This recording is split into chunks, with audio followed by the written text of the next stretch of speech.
The champagne glass trembled in Nia's hand the moment she saw him. Ryan Kessler stood across the glittering ballroom in a custom tuxedo, his predatory smile already cutting through the crowd like a blade. Her heart hammered against her ribs, not with longing, but with the visceral memory of every cruel word he'd ever whispered to make her feel small. She'd rebuilt herself brick by brick after him, clawed her way to head of marketing at one of Manhattan's most powerful firms, raised her daughter alone through sleepless nights and silent tears. And now he was here, at the Archer Dynamics charity gala, watching her like she was still his to break. Nia's breath caught as his eyes locked onto hers. She had exactly 3 seconds before he started walking over. 3 seconds to decide, run or stand her ground. Then a tall stranger stepped into her line of vision, and without thinking, she made a choice that would shatter everything she thought she knew about power, protection, and the man who owned the room they were standing in. If you want to see how far one desperate moment can take you, stay with me until the end. Hit that like button and drop your city in the comments. I want to know how far this story travels. The crystal chandeliers of the Plaza Hotel cast diamonds of light across 500 of Manhattan's most influential faces, each one worth more in connections than Nia Brooks had earned in her entire 28 years. She stood near the edge of the grand ballroom, her deep emerald dress, bought on sale 3 months ago but tailored to perfection, hugging curves she'd learned to carry with confidence only after years of being told she should hide them. The fabric whispered against her skin as she shifted her weight, trying to blend into the architecture while simultaneously proving she belonged. She belonged here. She'd earned it. Head of marketing at Archer Dynamics wasn't a diversity hire or a lucky break.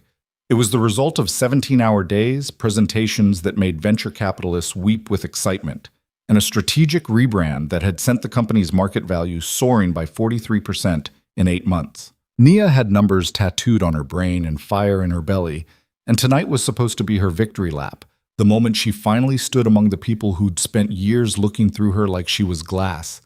Instead, she was fighting the urge to vomit into the nearest ice sculpture, because Ryan Kessler had just walked in. He moved through the crowd with the easy arrogance of a man who'd never been told no by anyone who mattered.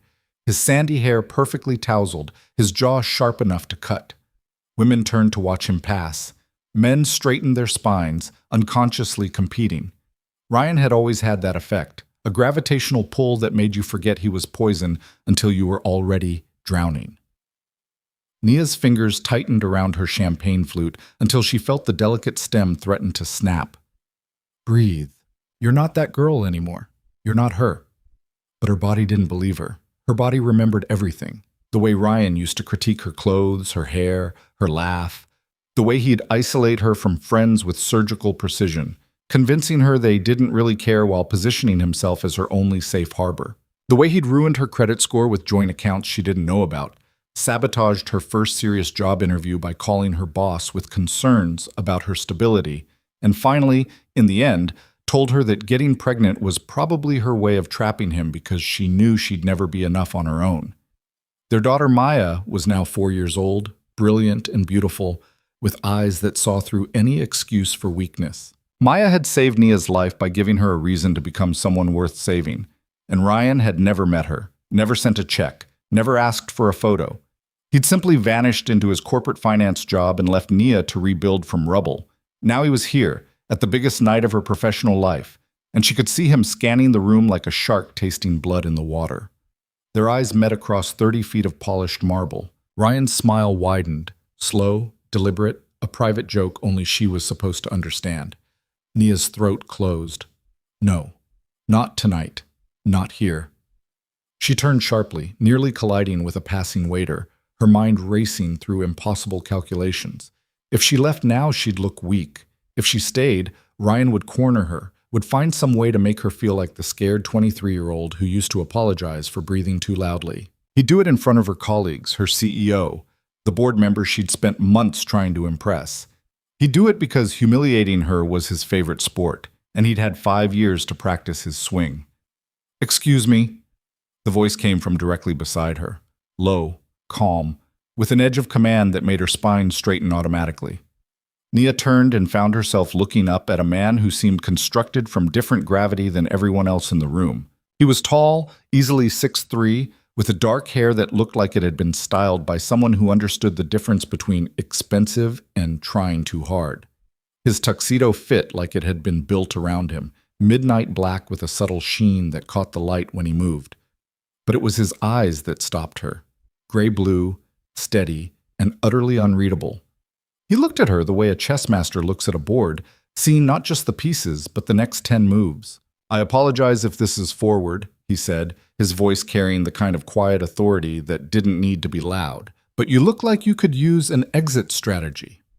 Nia blinked. What?" "The man in the navy tuxedo by the champagne fountain. He's been watching you for the past 3 minutes like you're the only person in this room, and you've been looking everywhere except at him." The stranger's expression didn't change, but something in his eyes softened fractionally. "Old flame, bad breakup, or current problem?" Heat rushed to Nia's cheeks. She should have been offended by his presumption, his intrusion into her crisis. Instead, she felt something crack open in her chest, something that had been locked tight for so long she'd forgotten it could still move. "Bad everything," she heard herself say. "And he's walking this way." She didn't need to look to know it was true. She could feel Ryan's approach like a change in air pressure, like the moment before lightning strikes. The stranger glanced past her shoulder, his expression still neutral, then returned his attention to her face. "Would you like to dance?" "What?" "It's a gala. People dance. If we're already on the floor when he arrives, he loses his opening. Simple deflection." He extended one hand, palm up, waiting. "Your choice." Nia looked at that offered hand, broad, steady, with calluses she wouldn't have expected from someone who clearly lived in boardrooms, and made a decision that felt like jumping off a cliff. She took it. His grip was firm but not controlling, warm but not invasive. He led her onto the dance floor with the kind of smooth confidence that suggested he'd done this 1,000 times before, that this was just another move in a game he'd already won. But when his hand settled at the small of her back and they began to move, there was nothing performative about it. He held her like she was real, like she mattered, like this wasn't theater at all. The orchestra swelled into something slow and aching, violins wrapping around them like silk. "Thank you," Nia whispered, hyper-aware of how close they were, how every eye in the room had probably noted this development. "You didn't have to do this." "You're right. I didn't." He spun her gently, bringing her back in perfect rhythm. "But you look like someone fighting a battle you shouldn't have to fight alone. I know what that feels like." Something in his tone, not pity, not performance, but genuine recognition, made Nia's defenses crack a little further. "I'm Nia," she offered. "Nia Brooks." "A pleasure to meet you, Nia Brooks." His mouth curved slightly, not quite a smile. "You can call me Evan." They turned together, the music carrying them past glittering faces and raised glasses. Nia caught a glimpse of Ryan standing at the edge of the dance floor, his expression unreadable, but his posture rigid. Watching, calculating. She should have felt triumphant. Instead, she just felt tired. "So what did he do?" Evan asked quietly, his voice pitched for her ears only. "The man you're avoiding." Nia hesitated, then decided the truth was easier than lying. "He spent 3 years convincing me I was worthless, then proved it by leaving the moment I got pregnant. Haven't seen him since." She felt Evan's hand tighten fractionally against her spine, barely noticeable, but there. "And your child?" His voice was carefully neutral. "Daughter, Maya. She's 4.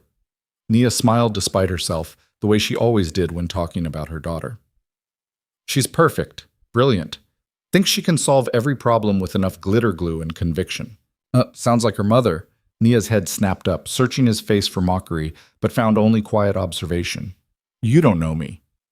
I know you walked into a room full of predators in a dress that cost less than most of their watches and carried yourself like you owned the building. I know you're good enough at your job that someone invited you to this event, which means you're exceptional. They don't waste gala seats on mediocrity. And I know that instead of running when your past showed up, you found a solution." His eyes held hers, steady and sure. "That takes a specific kind of strength, the kind that comes from rebuilding yourself piece by piece until you're stronger than whatever tried to break you." Nia's breath caught. "How do you—" "Because I've done it too." The words were simple, honest. Different circumstances, same principle. You can always tell the people who've had to save themselves. They move differently. The music shifted and they moved with it. No longer strangers performing a rescue, but two people genuinely dancing. Nia felt something in her chest unclench, some small animal that had been holding its breath for years, finally exhaling. "I shouldn't be telling you any of this," she said, though she made no move to pull away. "I don't even know you." "Sometimes that makes it easier." Evan guided her through a turn, his movements precise but not showy. No history, no judgment, just two people being honest for 3 minutes because they'll never see each other again. The words should have been reassuring. Instead, they landed like a small, unexpected loss. "Is that what this is?" Nia asked. "A 3-minute charity case?" "No." His voice dropped, became something more serious. "This is me recognizing someone who deserves better than what she's been given and deciding to be part of that better, even if it's just for one dance." Nia didn't realize she was crying until she felt the tear slide down her cheek. She moved to wipe it away, embarrassed, but Evan caught her hand. "Don't," he said softly. "You're allowed to feel things. You've been strong enough. You don't have to perform it every second." And maybe it was the champagne, or the music, or the fact that this stranger with steady eyes had just given her permission to be human, but Nia felt herself crack open completely. "I spent years believing I was the problem," she whispered. "That if I just tried harder, was prettier, quieter, smaller, he would love me right. And when he left, I thought he was right. That I really was too much and not enough all at once. It took having Maya, having someone depend on me completely, to realize that the problem was never me. It was him. But even now, even after all the therapy and all the work and building a whole new life." She looked up at Evan, her vision blurred. "He still makes me feel like I'm 23 and worthless." "Then he's a fool." The words were matter of fact, delivered with the same calm certainty Evan brought to everything. "And you're not worthless. You're not even close." "You don't know that." "Yes," Evan said quietly. "I do." The music ended. The orchestra paused, then began something new and bright. Around them, couples shifted and reconfigured, but Nia and Evan stayed exactly where they were, locked in a moment that felt both infinite and impossibly fragile. "Thank you," Nia said finally, her voice steadier. "For this, for listening, for not making me feel crazy." "You're not crazy. You're surviving." Evan released her carefully, stepping back with the kind of reluctance that felt genuine. "And for what it's worth, I think you're doing a remarkable job of it." Nia smiled, a real smile, not the armor she usually wore. "I should get back. My boss is probably wondering where his head of marketing disappeared to." "The absent CEO?" Evan's mouth quirked. "The one who never shows up to his own events?" Nia laughed despite herself, remembering her earlier complaints to a colleague. "Exactly. Caleb Archer, the ghost billionaire, probably off counting his money while the rest of us do the actual work." Something flickered across Evan's face, too quick to read, gone before she could name it. "You never know," he said mildly. "He might surprise you." "I doubt it. Men like that don't surprise anyone. They just expect everyone else to be grateful for the scraps." Nia smoothed her dress, suddenly aware of how much she'd revealed to a complete stranger. "I should go, really. But thank you. You saved me tonight."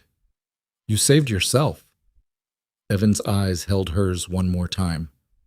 "I just gave you 3 minutes of cover. The rest was all you." Nia wanted to argue, wanted to stay, wanted to ask for his number or his last name or any piece of information that would let her find him again. But she'd already been too vulnerable, too raw, too honest. She'd shown this man her scars and he'd been kind, and that was enough. It had to be enough. "Goodbye, Evan. Goodbye, Nia Brooks." She turned and walked away, feeling his eyes on her back until she disappeared into the crowd. The rest of the gala passed in a blur of small talk and strategic networking, the kind of performance Nia had mastered over years of clawing her way up through corporate America. She smiled at the right people, laughed at mediocre jokes, and collected business cards like ammunition. Ryan tried to approach twice, but she deflected both times. Once by stepping into a conversation with the CFO, once by simply walking away mid-sentence when he called her name. She was done giving him power, By the time Nia collected her coat and stepped into the cool Manhattan night, she felt hollowed out but somehow lighter, like she'd shed a skin she didn't know she was carrying. Her phone buzzed as she climbed into an Uber. A text from her mother. Maya is asleep. Had 3 stories, 2 snacks, and 1 minor disagreement about whether unicorns are scientifically possible. She won. Come home when you're ready. We're fine. Nia smiled, typing back a quick thank you, then leaned her head against the window as the city blurred past in streaks of gold and shadow. She thought about Evan, his steady hands, his quiet voice, the way he'd seen her panic and simply stepped in without making her feel weak for needing help. She wondered who he was, what battles he'd fought to recognize her so clearly. She wondered if he'd meant it when he said she was doing a remarkable job. Then she let him go. Let the whole night go. Because tomorrow was Monday, and Monday meant her first executive strategy meeting as head of marketing, and she needed to be sharp. She needed to be perfect. Monday morning arrived wrapped in gray clouds and the smell of rain. Nia dropped Maya at preschool, enduring a 10-minute negotiation about whether glitter was office appropriate, then caught the subway to Midtown, her portfolio bag heavy with presentation decks and backup plans for her backup plans. Archer Dynamics occupied floors 40 through 53 of a gleaming tower that looked like it had been designed to intimidate everyone who entered. Nia had been working here for 3 years, but the elevator ride to the 50th floor still made her pulse quicken. This was the executive level, the realm of corner offices and decisions that moved markets. She'd visited exactly twice before her promotion, once for her final interview, once to sign her new contract. Now it was her home territory. The thought made her stand straighter. The executive conference room was already half full when she arrived. Senior VPs checking phones, the chief technology officer reviewing something on a tablet, Veronica Hale holding court near the windows like a queen entertaining her court. Veronica was Senior VP of Corporate Strategy, beautiful in the way that cost money to maintain, with ice blonde hair and a smile that never reached her eyes. She'd been polite to Nia since the promotion, but there was something predatory in the way she watched. Like Nia was a new piece on a board Veronica was still learning to play. "Nia," Veronica called, her voice bright and sharp. "There's our marketing miracle. We were just talking about your Vanguard campaign. Absolutely brilliant work." "Thank you." Nia set her bag down at an open seat, feeling the weight of every eye in the room. "I'm glad it landed well." "Landed well? Darling, you changed the entire conversation. That's power." Veronica's smile widened. "Though I have to say you left the gala quite early Saturday night. I was hoping we'd get a chance to chat." "I had to get home to my daughter," Nia said evenly, refusing to be baited. "Of course, single motherhood. So admirable." The words were honey over glass. "I don't know how you manage it all. I can barely keep my calendar straight."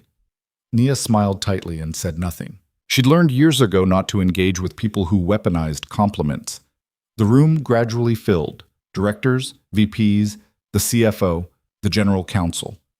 Everyone except the one person who supposedly ran the entire company. Caleb Archer, the ghost billionaire. The reclusive CEO who gave exactly 3 public interviews per year, never attended company events, and ran Archer Dynamics from behind closed doors and carefully worded emails. Nia had never met him. Most employees hadn't. He was more myth than man, a name on documents and a signature on checks. She'd stopped expecting him to show up to anything months ago. "Well," Veronica said, glancing at her watch, "shall we start without our fearless leader? I'm sure he's very busy doing whatever it is he does." A few people laughed. The CTO just shrugged. Nia pulled out her notes, preparing to present the quarterly marketing overview, when the conference room door opened. The conversation died instantly. A man walked in, tall, dark-haired, moving with the kind of calm authority that didn't need announcement. He wore a charcoal suit that probably cost more than Nia's car, crisp white shirt, no tie. His face was striking but not soft, the kind of sharp intelligence that made you want to either impress him or run.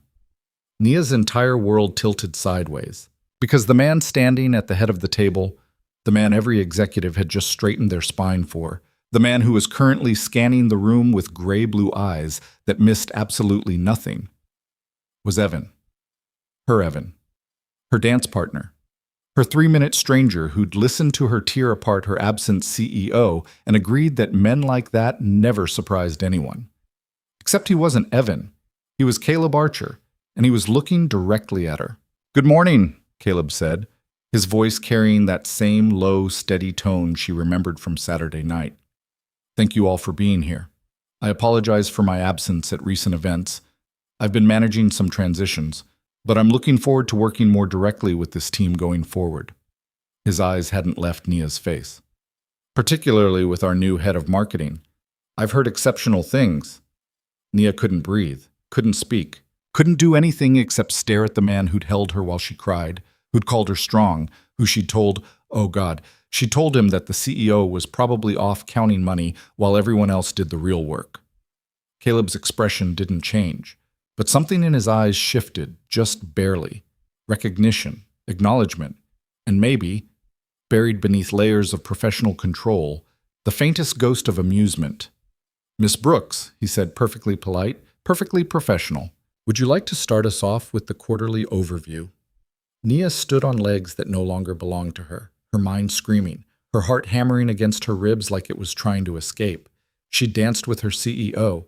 She'd cried on his shoulder. She'd mocked him to his face, and now she had to present to him like none of it had ever happened. "Of course," she heard herself say, her voice somehow steady. "I'd be happy to." Caleb sat down at the head of the table, folded his hands, and waited. And Nia Brooks, head of marketing and survivor of worse disasters than this, opened her presentation and began to fight for her professional life. The presentation lasted 23 minutes, though Nia felt every second like a small eternity. She walked the room through quarterly performance metrics, campaign ROI, demographic targeting adjustments, and the proposed rebrand for Archer's newest venture capital fund. Her voice stayed level. Her hands didn't shake. She answered questions from the CFO about budget allocation, from the CTO about digital integration, from Veronica about long-term positioning strategy. And the entire time, she felt Caleb Archer's eyes on her like a physical weight. He didn't interrupt, didn't ask questions, just watched her with that same unreadable expression he'd worn on the dance floor, like he was seeing straight through her corporate armor to the woman underneath who'd told him everything she shouldn't have said. When she finished, the room broke into polite applause. Veronica smiled her sharp smile. The CFO nodded approval. Caleb leaned back in his chair, fingers steepled beneath his chin. "Impressive work, Ms. Brooks," he said, his tone perfectly professional. "The Vanguard rebrand alone represents a 43% increase in investor confidence. That's not luck. That's strategy." "Thank you, sir." The word tasted strange in her mouth. "Sir." She'd called him Evan 3 days ago.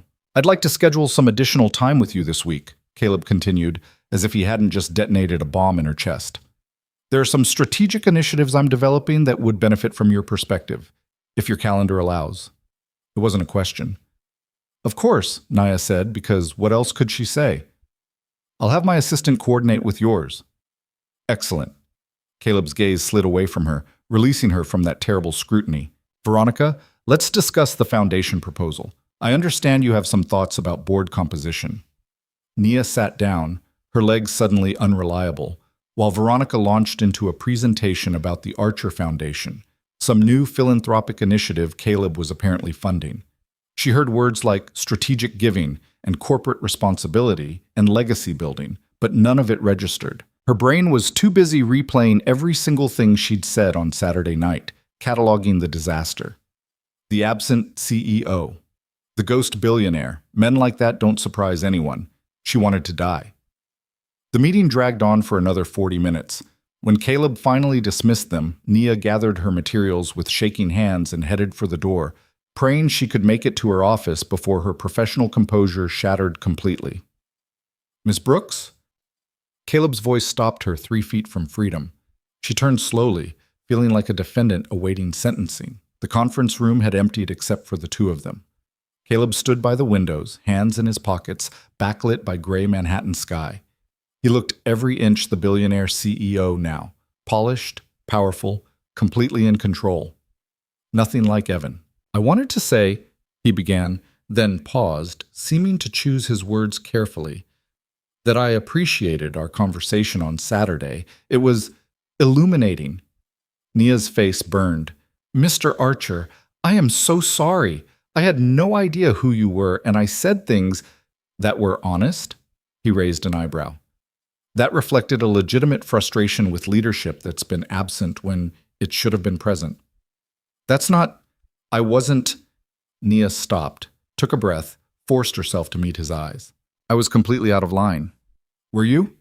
Caleb moved away from the window, closing some of the distance between them, but stopping well within professional boundaries. You told me the truth as you saw it. Most people in this building spend their energy telling me what they think I want to hear. You told me what I needed to hear. There's a difference. I insulted you to your face. You didn't know it was my face? A ghost of a smile touched his mouth, the same almost smile from the gala. And for the record, you weren't entirely wrong. I have been absent. I've had reasons, but reasons aren't the same as excuses. If my own head of marketing doesn't trust my commitment, that's a failure of leadership, not a failure of her judgment. Nia stared at him, completely off balance. This wasn't how this conversation was supposed to go. She'd expected anger or ice, or the kind of passive-aggressive punishment that came wrapped in professional courtesy. Not accountability. I don't understand, she said finally. Why did you lie to me? About your name? I didn't, technically. My middle name is Evan, Caleb Evan Archer. He tilted his head slightly, studying her. But you're right that I didn't correct your assumption. I wanted to see how you moved in the world when you thought I was nobody. And I saw someone brilliant, scared, fighting battles she shouldn't have to fight. I saw someone worth knowing. You saw someone having a breakdown at a charity gala. I saw someone being human. Caleb's voice softened, became something closer to the tone he'd used while they danced. You were right about one thing on Saturday. I do surprise people. Or at least I try to, because the version of me that exists in board reports and investor calls isn't the whole story. It's barely even the interesting part. Nia's hands tightened on her portfolio. What do you want from me? The same thing I wanted when I asked you to dance. Honesty. He met her eyes, steady and serious. This company needs fresh thinking. It needs people who aren't afraid to challenge assumptions or push back when the strategy is wrong. You've proven you can do that. I want to create space for you to keep doing it. By pulling me into private strategy sessions? Nia couldn't keep the skepticism from her voice. That's going to look like I value your professional judgment and want your input on company direction, Caleb finished. Yes, it will. And if people want to make it into something else, that's their problem, not yours. You earned your seat at that table, Ms. Brooks. Don't let anyone, including yourself, convince you otherwise. He said it with such casual certainty, like it was simply fact, and Nia felt something crack in her chest, because part of her had been waiting for the other shoe to drop, for him to reveal that the kindness on Saturday was just performance, that he was just another powerful man who collected broken women like trophies. But there was nothing performative in the way he looked at her now, just respect, just recognition. Okay, she said quietly, I'll make time for the strategy sessions. Good. Caleb nodded once, then moved toward the door. He paused with his hand on the handle, glancing back. And Ms. Brooks? For what it's worth, I meant what I said on Saturday. You're doing a remarkable job, of all of it. Then he was gone, leaving Nia alone in the conference room with her racing heart and the dawning, terrifying realization that Caleb Archer might actually be exactly who he'd seemed on the dance floor, which meant she was in so much more trouble than she'd thought. Well, the rumors started by Tuesday afternoon. Nia first noticed them in the break room, where two junior analysts stopped talking the moment she walked in. Then in the elevator, where a woman from legal gave her a long, assessing look before smiling too brightly. By Wednesday, her assistant, a sharp 24-year-old named Jordan, brought it up directly. So, Jordan said, setting down Nia's afternoon coffee with careful nonchalance, people are talking. Nia didn't look up from her laptop. People are always talking. Not like this. They're saying Caleb Archer has called you into his office 4 times this week. They're saying he's never given anyone that kind of direct access before. They're saying, let me guess, they're saying I'm sleeping with him to secure my position. Jordan winced. Not in those exact words, but yeah, that's the general vibe. Nia finally looked up, exhaustion pulling at her edges. And what do you think? I think you're the smartest person in this building. And if Caleb Archer is smart enough to recognize that, good for him. Jordan crossed her arms, defensive. I also think people are jealous and small, and they'll make up whatever story makes them feel better about not being as good at their jobs. Careful, that kind of loyalty will get you in trouble around here. I work for you, not them. Jordan's chin lifted. So what do you want me to do? Shut it down when I hear it or ignore it? Nia considered. The smart play was probably to ignore it, to not give the gossip oxygen.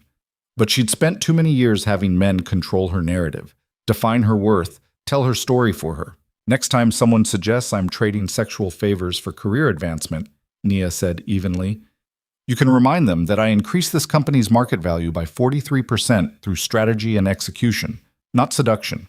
And if they still have questions about my qualifications, they can schedule a meeting with HR. I'll be happy to bring my performance reviews. Jordan grinned. I'm absolutely going to enjoy that conversation. I'm sure you will.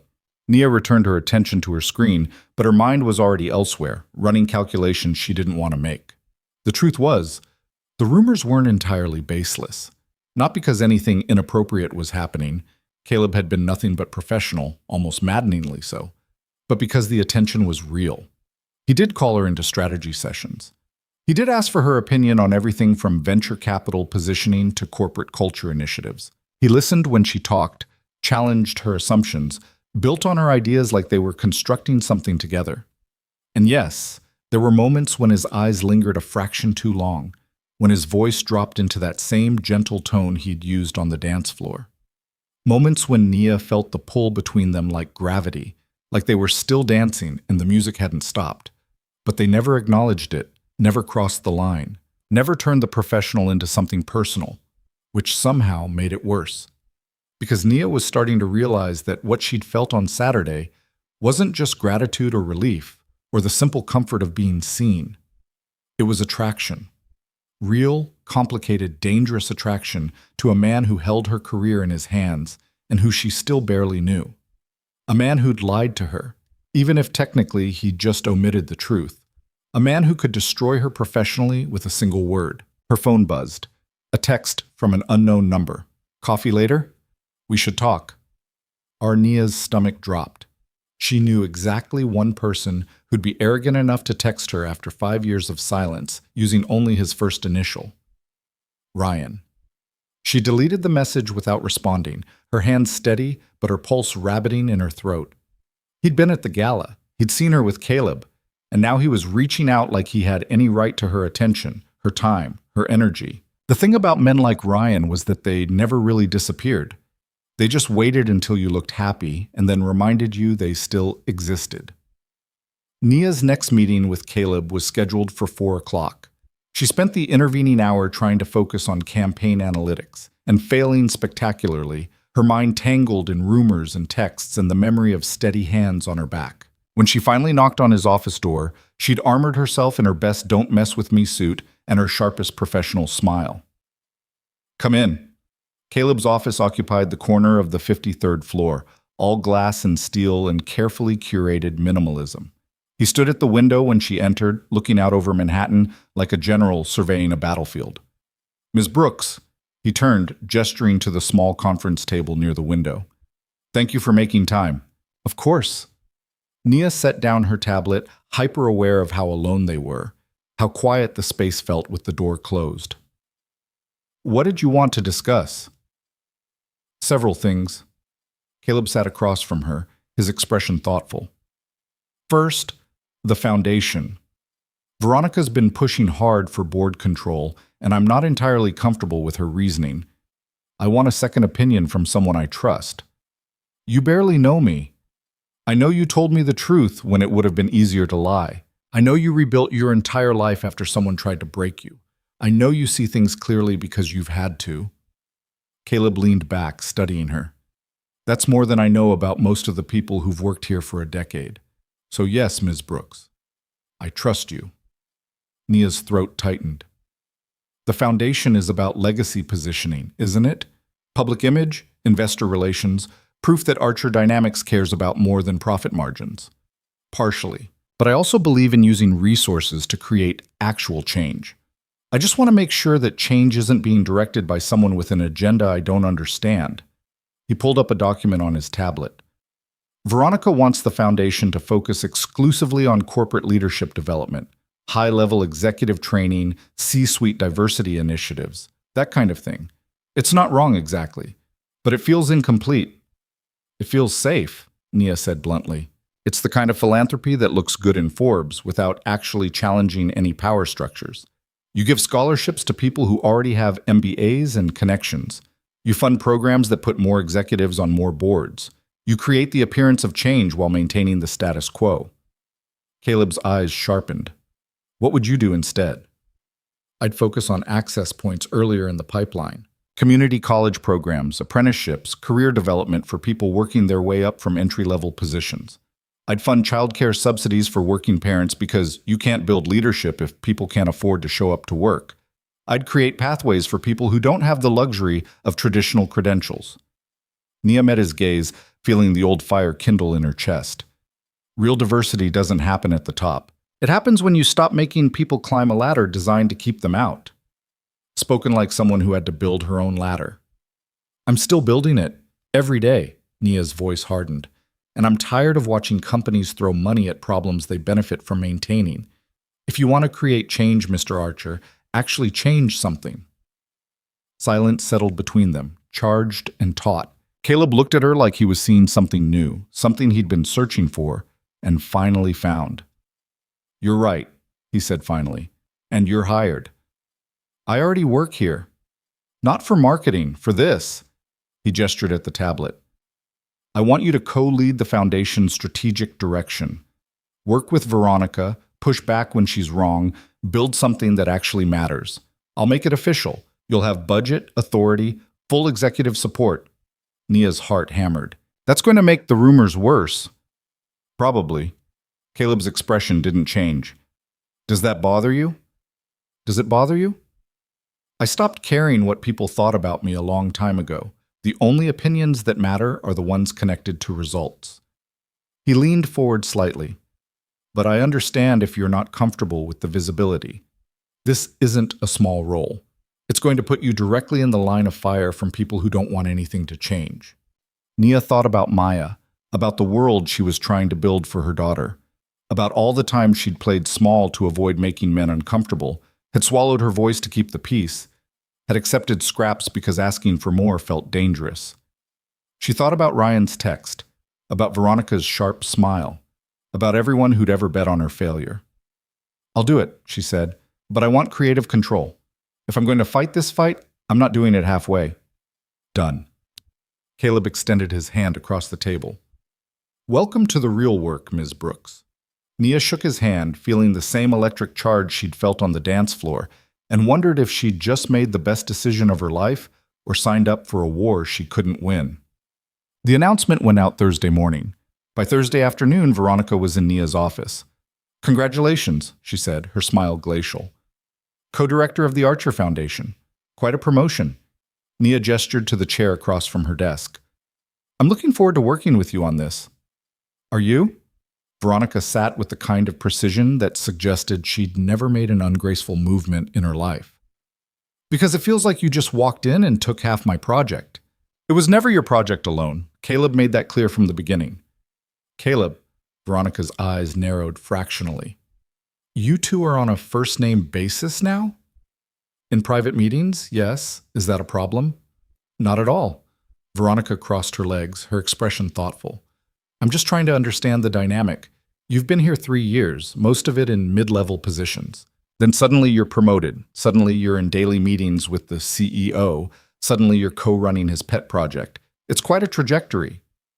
I prefer to think of it as recognition of competence. Oh, I'm sure that's part of it. Veronica's smile sharpened. But we both know competence isn't the only currency in this building, especially when the CEO in question has been notably unattached for some time. The implication hung in the air like poison. Nia set down her pen carefully, meeting Veronica's eyes with the kind of calm she'd learned from years of dealing with Ryan's psychological warfare. Let me be very clear, she said, her voice level and cold. My relationship with Mr. Archer is strictly professional. My promotion was earned through performance, not personal favors. And if you're suggesting otherwise, I'd recommend you be prepared to back that up with evidence or face a conversation with HR about workplace harassment. I'm not suggesting anything. Veronica stood, smoothing her skirt. I'm simply observing patterns, but I appreciate your clarity. I'm sure we'll work together beautifully. She left, her heels clicking a sharp rhythm on the hardwood floor. Nia waited until her door closed, then let out a long, shaking breath. Her hands were trembling. She pressed them flat against her desk, forcing them still. This was just the beginning. She knew that. Veronica had just fired a warning shot, and there would be more. Rumors would multiply. Alliances would shift. People would start watching every interaction between her and Caleb, reading meaning into every glance, every word, every moment they spent behind closed doors. And the worst part was, they wouldn't be entirely wrong, because there was something between them. Something neither of them was acknowledging, but both of them felt. It lived in the silences during their meetings, in the way Caleb's voice gentled when he said her name, in the way Nia's pulse jumped every time his hand accidentally brushed hers while reaching for the same document. It was real, it was dangerous, and it could destroy everything she'd built. Her phone buzzed again. Another text from Ryan. I know you got my message. Don't be childish. I'm interviewing at Archer next week. Thought you should know. Nia stared at the screen, her blood turning to ice. Ryan was interviewing at Archer Dynamics, her company, her territory, the one place she'd built that was supposed to be safe from him. She texted back before she could stop herself. For what position? The response came immediately. Senior Director of Strategic Partnerships. Veronica Hale personally recommended me. Small world, right? Nia's vision tunneled. Veronica had recommended Ryan for a job at Archer. Veronica, who'd just been in her office making thinly veiled accusations about sleeping her way to success. Veronica, who was supposed to be her partner on the foundation. Veronica, who apparently knew exactly how to hurt her. This wasn't coincidence. This was strategy. This was warfare. And Nia was suddenly terribly certain that she'd just walked into a trap she didn't fully understand. Her next meeting with Caleb wasn't until Monday, but she couldn't wait that long. She grabbed her phone, pulled up his direct line, and called before she could second-guess herself. He answered on the second ring. Ms. Brooks, is everything all right? No, Nia said, her voice tight. We need to talk. Privately, as soon as possible. A pause, then. My office, 20 minutes. I'll be there. She hung up, grabbed her tablet, and headed for the elevator, her mind already running through how to explain that the woman he'd partnered her with might be orchestrating something far more complex than corporate politics, and that her toxic ex, the man who'd spent 3 years destroying her confidence and then abandoned her when she got pregnant, was about to walk through Archer's doors wearing a suit and Veronica Hale's endorsement. The elevator doors closed, carrying Nia toward the 53rd floor and a conversation that might determine whether she survived this war or became its first casualty. Caleb was already waiting when Nia arrived, his office door open, his expression shifting from professional concern to something sharper the moment he saw her face. Close the door, he said quietly. She did, then stood there for a moment, trying to organize the chaos in her head into something coherent. But Caleb saved her the trouble. Sit down, he said, gesturing to the chair across from his desk. And tell me what happened. Nia sat, her hands gripping her tablet like a lifeline. Ryan Kessler is interviewing for Senior Director of Strategic Partnerships next week. Veronica personally recommended him. Caleb went very still. Your ex? The man from the gala? Yes, Nia's voice cracked slightly. And it gets worse. He texted me this afternoon like we're old friends, like he has every right to my attention after 5 years of absolute silence. He wanted me to know he was coming. He wanted me to know Veronica brought him in. And Veronica came to see you today. It wasn't a question, but Nia answered anyway. She made it very clear that she thinks I'm sleeping with you to advance my career. Then, apparently, she reached out to the one person on earth guaranteed to destabilize me and handed him a job interview. Caleb's jaw tightened, the only outward sign of anger. When he spoke, his voice was dangerously calm. Walk me through the timeline. When did Veronica first make contact with you about the foundation? The day after the gala. She sent me an email congratulating me on my promotion, said she looked forward to collaborating. Nia pulled up the message on her tablet, hands shaking slightly. It seemed genuine at the time. Professional. And when did Ryan first reach out? Today. 2 texts, the first asking for coffee, the second telling me about the interview. She showed him the messages, watching his expression darken as he read. He mentions Veronica by name. That's intentional. Caleb set the tablet down, his fingers drumming once against his desk before going still. He wants you to know she's involved. He wants you afraid. It's working, Nia admitted, hating the weakness in her voice. Ryan spent 3 years systematically destroying my confidence. He knows exactly which buttons to push, exactly how to make me feel small. And now he's going to be here, in this building, potentially working directly with Veronica on initiatives I'm supposed to co-lead. No, he's not. The certainty in Caleb's voice made Nia look up sharply. You can't just cancel an interview because of my personal history with someone. I can cancel an interview if the candidate was recommended under false pretenses, or if there's evidence of a conflict of interest. Caleb was already typing something on his computer. And I can absolutely investigate why my senior VP of corporate strategy is suddenly recruiting for a position that wasn't approved through proper channels. What do you mean wasn't approved?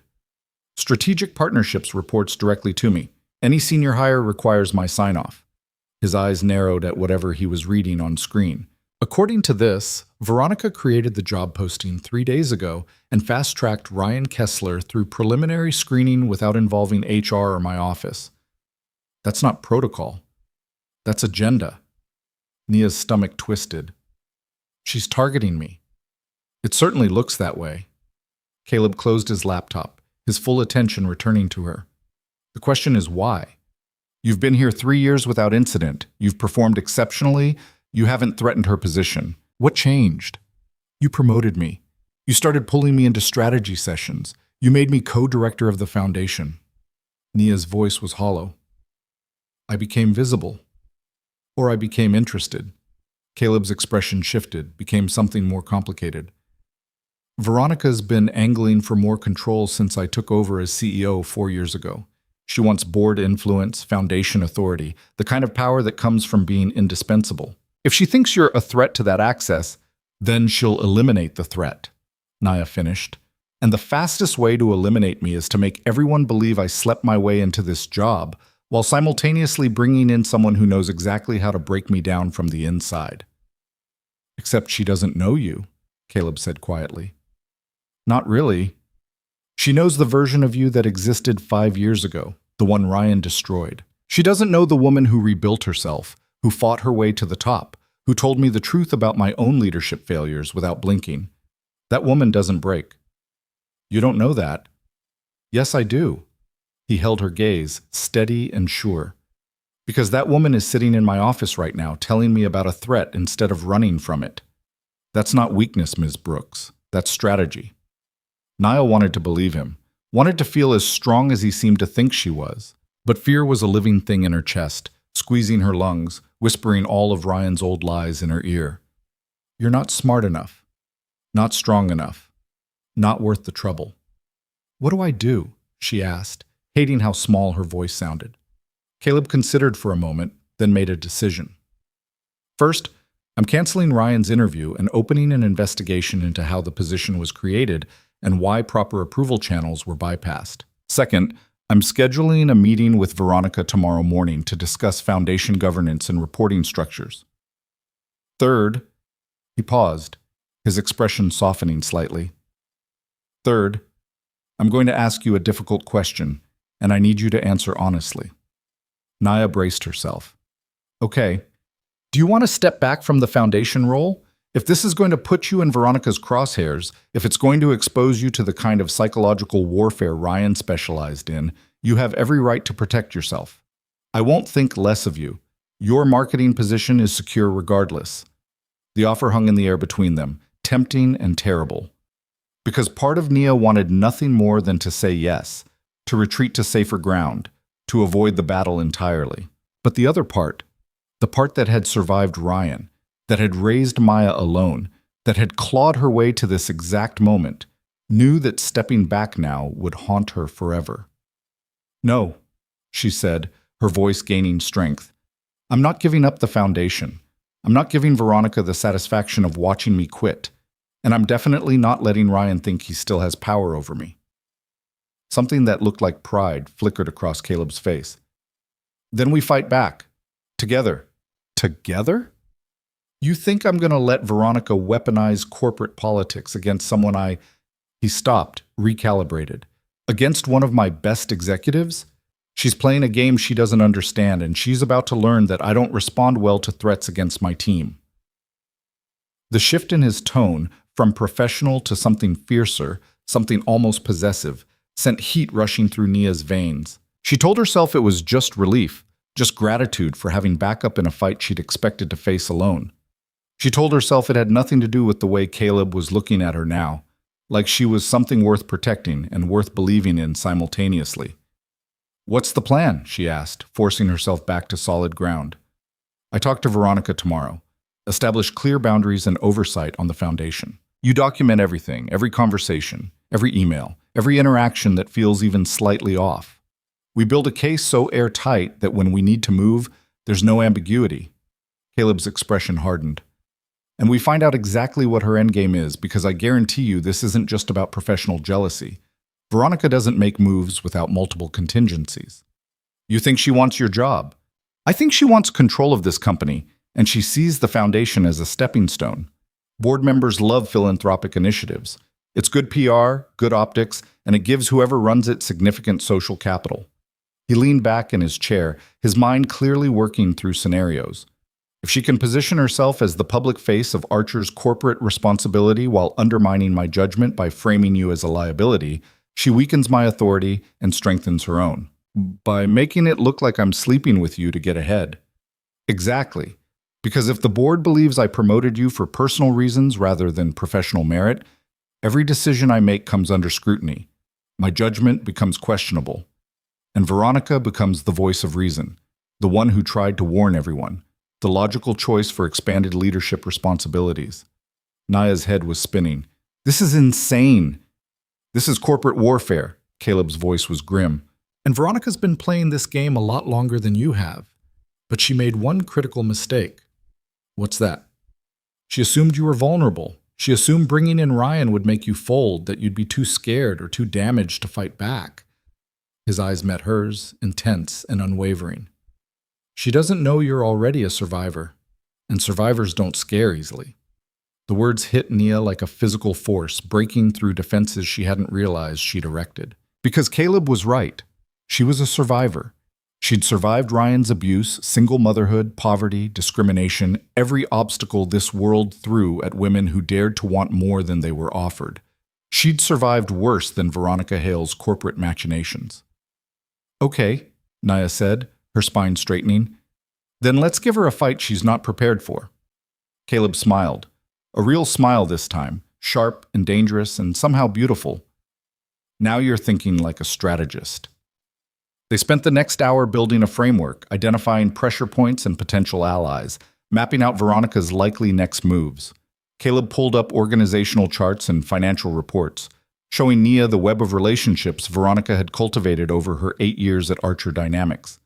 It was impressive and terrifying in equal measure. She had connections to 3 board members, influence over 2 major clients, and personal relationships with half the senior leadership team. But she also had weaknesses. Her foundation proposal was vague on actual deliverables, heavy on rhetoric, but light on measurable outcomes. Her budget requests were inflated without clear justification. And her track record on strategic initiatives was spotty at best. Lots of launches, very few sustained successes. "She's good at starting things," Caleb observed, highlighting a pattern in the data. "But she doesn't follow through. She moves to the next shiny object before anyone can measure whether the last one actually worked." "So we make the foundation about results," Nia said, seeing the angle. "Real metrics, real impact, real accountability. If she can't deliver, she loses credibility. And if she tries to sabotage you to avoid accountability, we have documentation." "What about Ryan?" Caleb's expression went cold. "Ryan Kessler will receive a formal rejection for the strategic partnerships position, citing conflict of interest and procedural irregularities in his candidacy. If he pushes back, HR will make it clear that any further contact with Archer employees outside official business channels could constitute harassment. He'll be furious. Good. Angry people make mistakes. Caleb closed his laptop, his attention fully on Nia again. But I need you to promise me something. What? If he contacts you again, calls, texts, shows up anywhere you are, you tell me immediately.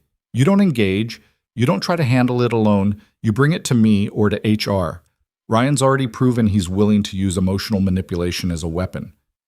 I won't have him doing that to you again. The protective edge in his voice made Nia's chest tighten. I can handle Ryan. I know you can.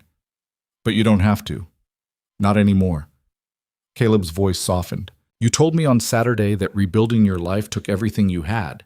I'm telling you now that you have backup. You're not alone in this. Nia felt tears prick behind her eyes and blinked them back furiously. She would not cry in her CEO's office. She would not let him see how much his words affected her, how desperately she'd needed someone to say exactly that. Thank you, she managed. Don't thank me yet. We still have to survive tomorrow's meeting with Veronica, and I promise you she's going to come in swinging. I'll be ready. I know you will. Caleb stood, signaling the end of their session. But as Nia gathered her things, he added quietly, And Ms. Brooks? For the record, anyone who thinks you got this job through anything other than exceptional talent is an idiot. Your work speaks for itself. Don't let them make you forget that. Nia met his eyes, saw nothing but honesty there, and nodded. I won't. She left his office feeling steadier than she had in days, her fear transmuted into something harder and more useful. Veronica wanted a war? Fine. Nia had been fighting her entire life. One more battle wouldn't break her. But as she rode the elevator down to her floor, her phone buzzed with a new message. Not from Ryan this time, from a blocked number. The text was short, brutal, and clearly designed to hit where it hurt most. Ask your CEO about the real reason he hired you. Check the date on your promotion letter against the date of the gala. Then ask yourself if you really earned anything, or if you were just convenient. Nia stared at the screen, her blood turning to ice. The gala had been on Saturday, April 15th.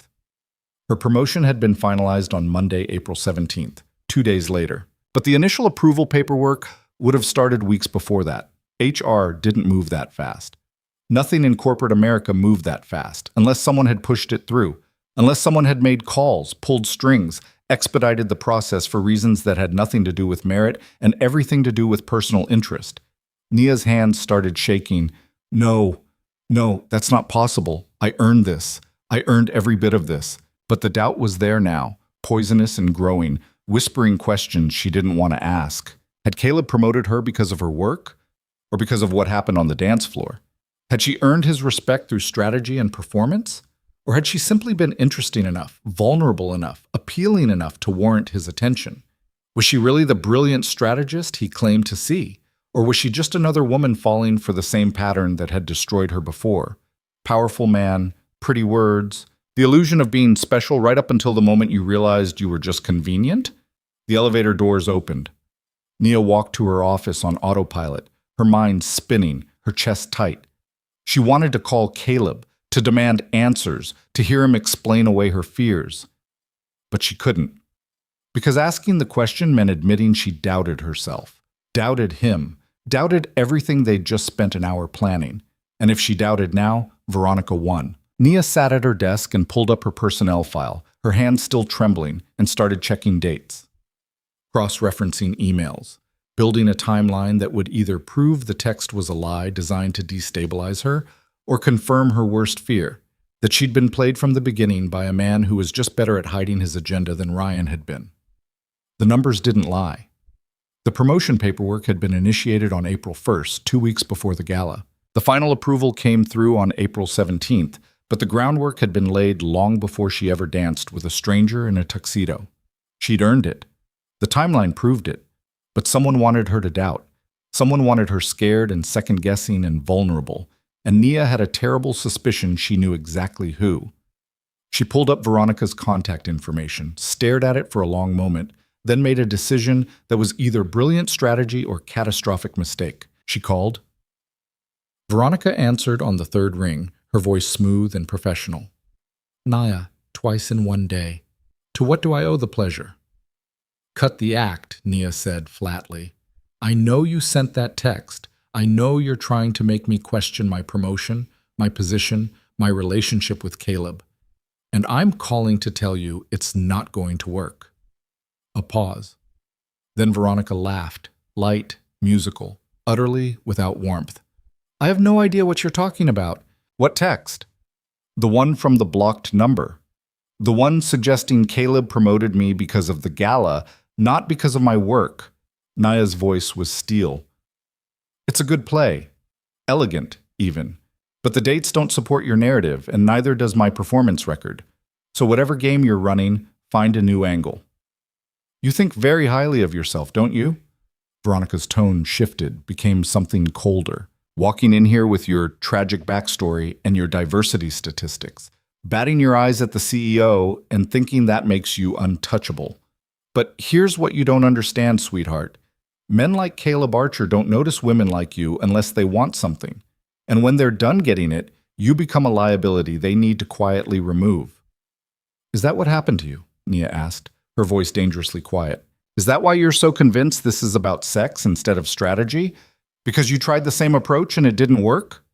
The silence on the other end was electric. Be very careful, Veronica said finally, her voice barely above a whisper. You're playing a game you don't understand with stakes you can't afford. I've been destroying careers longer than you've been building yours. And when I'm done with you, nobody will remember your name except as a cautionary tale about reaching too high too fast. Then I guess we'll see who's still standing when this is over. Nia's hand was steady now, her voice clear. Because I'm not the scared girl you think I am. I'm the woman who survived worse than you and came out stronger. And you just made a critical tactical error. What's that? You showed me exactly what you're afraid of, and now I know where to hit back. Nia hung up before Veronica could respond, her heart hammering but her resolve absolute. She'd just declared war. Openly, explicitly, with no room for misinterpretation. And she had approximately 12 hours before Veronica made her next move. Nia pulled up her laptop and started drafting a detailed memo documenting every interaction with Veronica, every irregularity in Ryan's candidacy, every piece of evidence she could assemble. She copied HR, legal, and, after a moment's hesitation, Caleb. The subject line was simple. Foundation governance concerns. Urgent review requested. She hit send before she could second-guess herself, then sat back in her chair and waited for the fallout. Her phone rang almost immediately. Caleb's direct line. I just read your memo, he said without preamble. And I just got a call from Veronica requesting an emergency meeting with the board to discuss inappropriate relationships between executive staff. She's moving faster than I expected.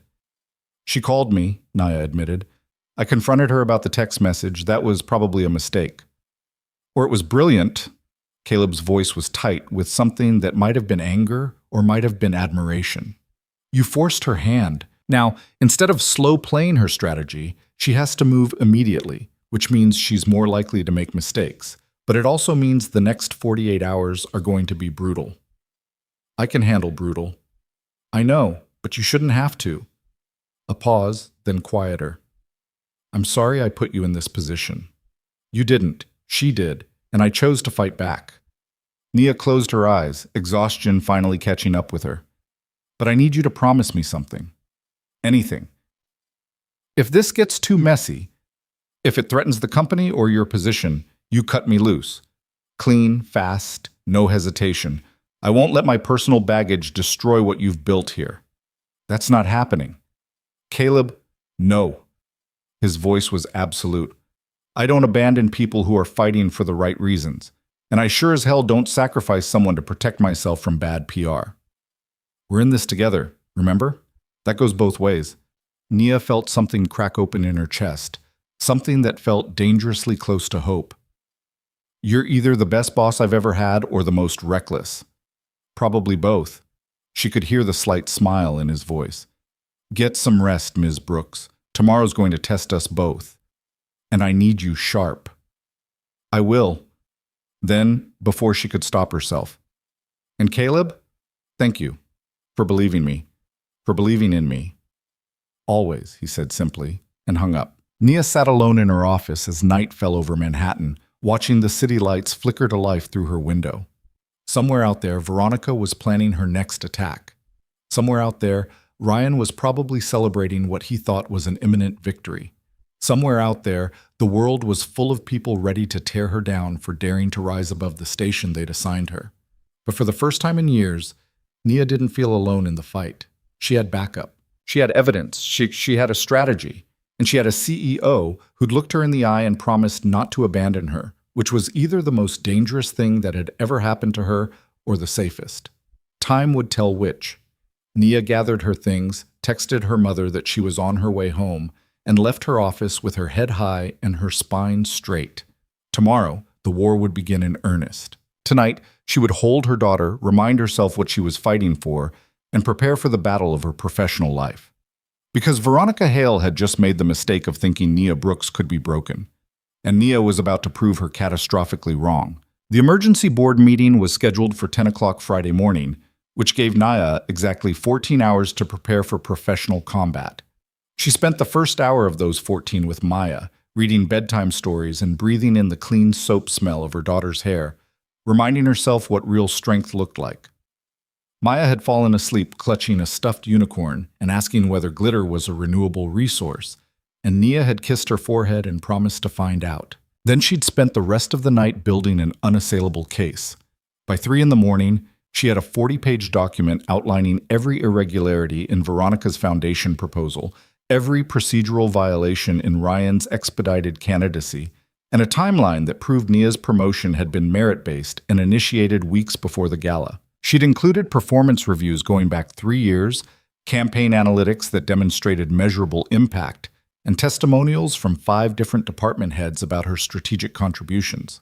She'd also included something else, something she'd found buried in HR records at 2:15 in the morning, when exhaustion had made her reckless enough to dig deeper than she probably should have. Veronica Hale had recommended 4 senior hires in the past 18 months. All 4 had been men. 3 of the 4 had left the company within 6 months under circumstances that HR had flagged as concerning but unsubstantiated. The 4th was currently under investigation for financial irregularities that nobody seemed willing to talk about on the record. It was a pattern, faint, but there. Veronica brought in people she could control or compromise, positioned them in strategic roles, then either used them for her purposes or discarded them when they became liabilities. Ryan fit the profile perfectly. Someone with a history of manipulation, someone who owed her a favor, someone she could deploy against a target she wanted eliminated. The question was whether Nia could prove it without exposing herself to accusations of paranoia or personal vendetta. She was still weighing that question when her phone rang at 6 in the morning. Caleb's name lit up the screen. "You're up early," she said by way of greeting, her voice rough from lack of sleep.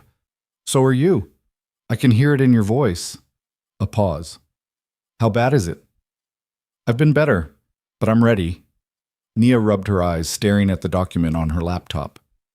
"I have everything we need to counter Veronica's claims. Performance data, timeline verification, procedural documentation. If she tries to argue I'm unqualified or that my promotion was inappropriate, I can shut it down." "Good, but that's not what I'm worried about." Caleb's tone shifted, became more serious. "Veronica's not going to attack your qualifications directly. She's too smart for that. She's going to attack my judgment. She's going to suggest that my personal interest in you, real or perceived, has compromised my ability to lead effectively. And she's going to position herself as the rational alternative. So we prove there is no personal interest." The silence on the other end stretched too long. "Caleb?" Nia's pulse quickened. "We can prove that, right? Because there isn't anything personal here.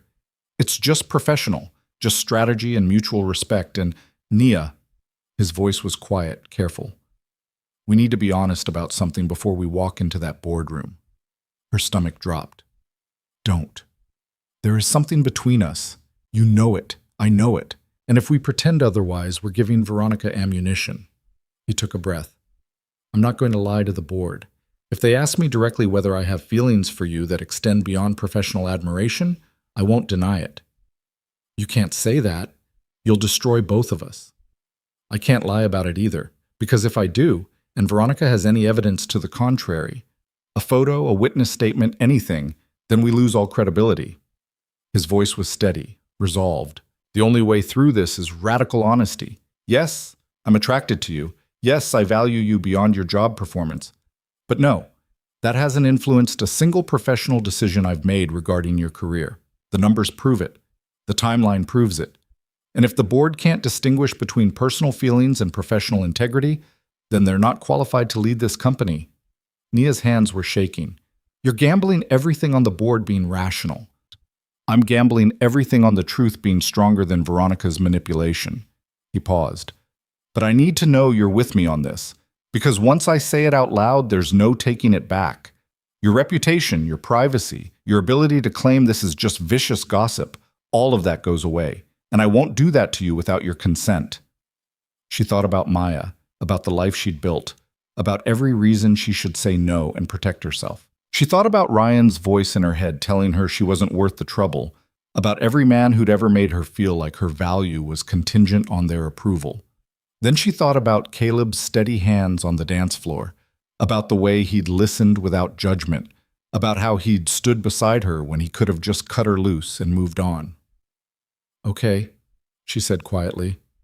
We tell the truth? All of it. Are you sure? No, but I'm doing it anyway.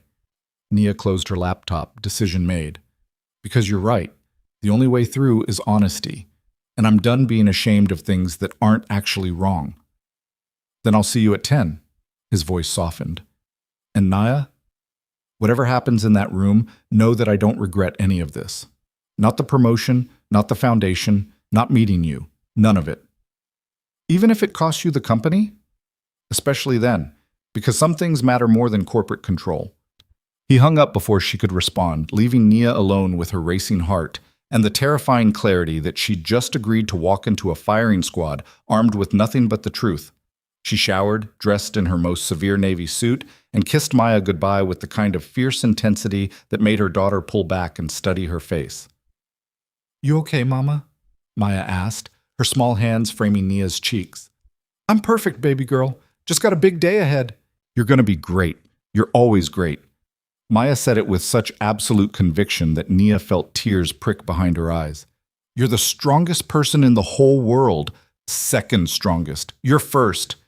Maya giggled and hugged her tight, and Nia held on maybe a second longer than necessary, memorizing the feeling of being someone's whole world before she went to fight for the right to keep being exactly that. The Archer Dynamics boardroom occupied the entire north side of the 53rd floor, all glass walls and leather chairs and the kind of expensive minimalism that communicated power without needing to announce it.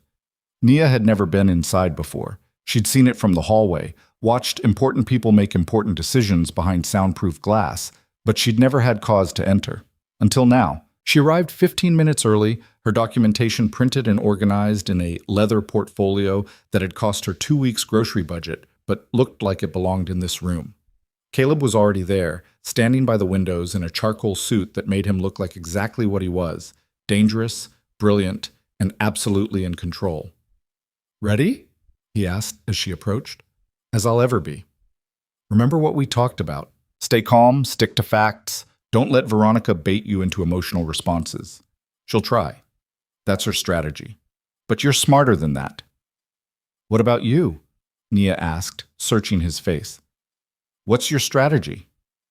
Tell the truth and dare them to have a problem with it. He smiled slightly. I've been accused of worse than having feelings for a brilliant woman. I'll survive. The board members began arriving at 9:45, each one more intimidating than the last. Nia recognized some from photos. Margaret Chen, the venture capitalist who'd helped fund Archer's initial expansion. David Walsh, former CFO of a Fortune 100 company. Patricia Morrison, corporate attorney with a reputation for destroying people who wasted her time. And others whose names Nia knew from documents but whose faces she'd never seen up close. They took their seats with the kind of casual confidence that came from decades of making decisions that affected thousands of lives. Nia sat beside Caleb at the head of the table, acutely aware that she was the youngest person in the room by at least 15 years, the only black woman, and the subject of the emergency meeting they'd all rearranged their schedules to attend. Veronica arrived last, precisely at 10 o'clock, wearing cream-colored silk and a smile that could cut glass. She took the seat directly across from Nia and Caleb, her body language radiating controlled aggression.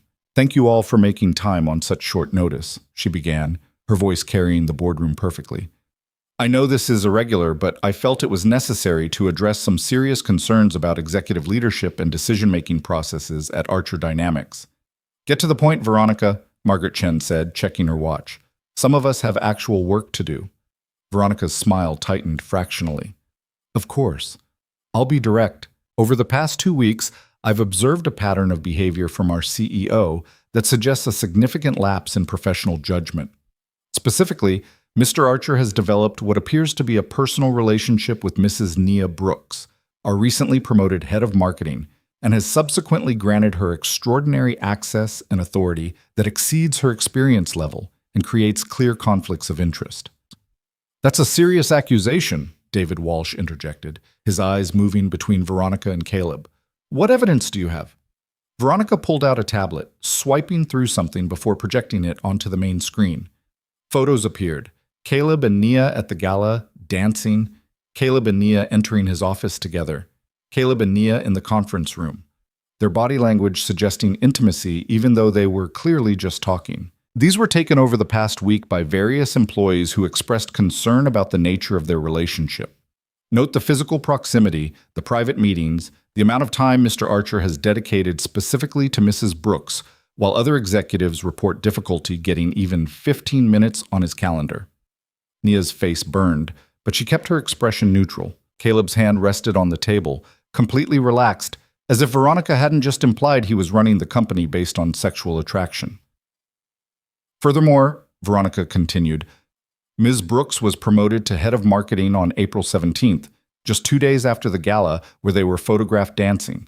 She was then appointed co-director of the Archer Foundation, a role I had been developing for months, without any discussion with me or the board. This pattern suggests that Mr. Archer's professional decisions regarding Ms. Brooks are being influenced by factors other than merit." "Have you finished?" Caleb's voice was dangerously calm. "Not quite. I've also discovered that Mr. Archer personally intervened to block the hiring of a qualified candidate for strategic partnerships, a Mr. Ryan Kessler, after learning that Mr. Kessler had a prior personal relationship with Mrs. Brooks. This represents a clear abuse of authority to protect someone with whom he has an inappropriate relationship." "Now I'm finished," she added, sitting back with evident satisfaction. The boardroom was silent for a long moment. Nia could feel every eye on her, judging, calculating, wondering if Veronica was right. Then Caleb spoke. "Thank you for that presentation, Veronica. Very thorough, very strategic, and almost entirely misleading." He stood, commanding the room's attention effortlessly. "Let me address each point systematically. First, yes, I danced with Ms. Brooks at the gala. We met that evening when she was attempting to avoid an encounter with her abusive ex-partner, the same Ryan Kessler you just claimed I blocked for personal reasons. I offered assistance, we had a conversation, and I left that interaction impressed by her intelligence and resilience. I did not know until our Monday morning meeting that she was the same Nia Brooks whose promotion had been approved 2 weeks prior, based on a unanimous recommendation from her department heads and performance metrics that exceeded every target we'd set." He pulled up a document on his own tablet, projecting it beside Veronica's photos. "Here's the timeline. Promotion paperwork initiated April 1st. Department head recommendations submitted April 3rd through April 8th. HR review completed April 14th. Final approval signed by me on April 15th, the day of the gala, based entirely on documented performance, not personal interaction. The official announcement went out April 17th for procedural reasons related to fiscal year reporting. The dates are public record." Margaret Chen was already pulling up the files on her own device, cross-referencing. "This checks out. The promotion was in process before the gala. As for the foundation," Caleb continued, "Ms. Brooks was appointed co-director because her vision for the initiative aligned with my own goals of creating measurable impact rather than performative philanthropy. Veronica's proposal, while polished, focused primarily on high-level executive development that would benefit people who already have significant resources and access. Mrs. Brooks proposed targeting earlier intervention points, community programs, skills training, support systems for working parents. That's not favoritism. That's sound strategy. And Ryan Kessler, Patricia Morrison asked, her lawyer's eyes sharp, was recommended for a position that doesn't officially exist, through channels that bypassed proper approval protocols by Veronica herself. Caleb's voice hardened. Mr. Kessler has a documented history with Miss Brooks that includes emotional abuse, financial manipulation, and abandonment. He also has no relevant experience for the strategic partnerships role Veronica created for him. When I discovered these facts, I terminated the interview process and initiated an investigation into how the position was created without executive approval. That's not personal interference. That's protecting this company from a hiring decision based on ulterior motives. Veronica's composure finally cracked slightly. You can't possibly be suggesting— I'm not suggesting anything. I'm stating facts. Caleb's eyes locked on hers. You created a job posting without authorization, fast-tracked a candidate with questionable qualifications and a personal connection to someone you perceive as a threat to your influence, and then attempted to use that same situation to undermine both Miss Brooks's credibility and my judgment. That's not concern for the company. That's manipulation. This is absurd, Veronica snapped. You're deflecting from the real issue, which is that you've compromised your objectivity because you're attracted to her. Don't think I haven't noticed the way you look at her, the way you defend her, the way you prioritize her input over executives with far more experience. You're letting your personal feelings dictate professional decisions, and that's exactly the kind of liability this board exists to prevent. You're right, Caleb said quietly. The room went silent. Nia's heart stopped. I am attracted to Ms. Brooks, Caleb continued, his voice steady and clear. I have been since the moment we met. She's brilliant, courageous, and she sees through corporate nonsense in a way that most people in this building have forgotten how to do. I value her perspective. I respect her judgment. And yes, if circumstances were different, I would absolutely pursue a personal relationship with her. Nia couldn't breathe, couldn't move, couldn't process what was happening. However, Caleb said, his tone sharpening, my feelings for Ms. Brooks have not influenced a single professional decision I've made regarding her career. The evidence proves it. Her performance proves it. And frankly, the fact that Veronica thinks personal attraction automatically equals professional compromise says more about her understanding of leadership than it does about mine. You can't expect us to believe about— Veronica started. I expect you to look at the data, Caleb interrupted. Ms. Brooks has delivered measurable results in every role she's held. Her campaigns have generated 43% growth in investor confidence, her strategic initiatives have outperformed projections consistently, and her insights have identified opportunities that our more experienced executives missed entirely. That's not favoritism. That's what happens when you promote based on merit instead of tenure or politics. David Walsh leaned forward, his expression thoughtful. So you're admitting to having feelings for an employee you've promoted and granted significant authority. You understand that creates liability, regardless of the timeline or her qualifications. I understand that honesty creates temporary discomfort, Caleb replied, but lying about it would create permanent vulnerability. Yes, I'm attracted to Ms. Brooks. No, I have not acted on that attraction. No, it has not compromised my professional judgment. And if this board believes that human beings in positions of power must be completely emotionally detached from the people they work with, then you're not looking for leaders, you're looking for robots. This is exactly what I'm talking about, Veronica said, her voice rising slightly. He's so compromised he can't even see it. He's defending her instead of acknowledging the appearance of impropriety, and that makes both of them liabilities. Then let me speak for myself, Nia said, her voice cutting through the tension. Every head turned toward her. She stood slowly, feeling the weight of the moment, and met each board member's eyes in turn. Veronica is right about one thing. Mr. Archer has been giving me significant attention and opportunity over the past 2 weeks. What she's wrong about is why. Nia pulled out her portfolio, distributing copies of her documentation around the table. This contains my complete performance record, campaign analytics, strategic contributions, and testimonials from 5 department heads about my work. It also contains a timeline that proves my promotion was merit-based and initiated weeks before I ever met Mr. Archer personally. What it doesn't contain, she continued, her voice gaining strength, is any evidence of inappropriate conduct between Mr. Archer and myself. Because there hasn't been any. We have not dated. We have not had physical contact beyond a single dance at a professional event. We have not communicated outside of work-related matters. What we have done is work together to build strategic initiatives that benefit this company and its stakeholders. As for whether Mr. Archer's feelings for me have compromised his judgment, Naya said, her eyes finding Caleb's for just a moment, I can't speak to that. What I can speak to is my own integrity. I earned my position through performance. I accepted the foundation role because I believe in its mission. And I've conducted myself with absolute professionalism, even when others have attempted to undermine me through gossip, manipulation, and bringing my abusive ex-partner into this building as a weapon. Veronica's face went pale. Yes, Nia said, turning to look at her directly. I know exactly what you were doing with Ryan Kessler. You researched my background, found my vulnerability, and weaponized it. You created a job that doesn't exist to give him access to this company and to me. And when that didn't work, you manufactured this crisis to eliminate me before I could become a permanent threat to your influence. That's a paranoid fantasy, Veronica said, but her voice lacked conviction. Is it? Patricia Morrison interjected, looking at something on her tablet. Because I'm looking at the HR flags on your previous hires, Veronica, and there's an interesting pattern here.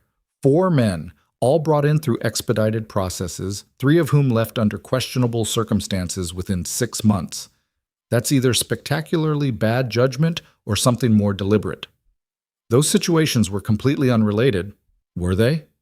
Margaret Chen was reading the same documents, her expression hardening. Because from where I'm sitting, it looks like you've been building a network of people you can control or compromise, and when someone threatens that network, you eliminate them. Miss Brooks threatened your access to the foundation, so you tried to eliminate her by bringing in someone from her past who could destabilize her emotionally while simultaneously undermining Caleb's credibility. That's not corporate strategy. That's psychological warfare. This is absurd, Veronica said, standing abruptly.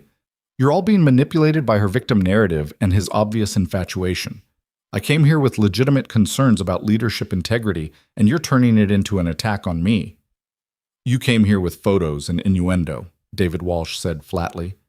They came with documentation and timelines. One of these things is substantially more convincing than the other. I move to dismiss Veronica's complaint as unfounded, Patricia Morrison said, her lawyer's voice crisp and final. The evidence supports Ms. Brooks' promotion as merit-based, and while Mr. Archer's admission of personal feelings is noted, there's no evidence those feelings have influenced professional decisions. Furthermore, I recommend an immediate investigation into Ms. Hale's hiring practices and her unauthorized creation of the strategic partnerships position.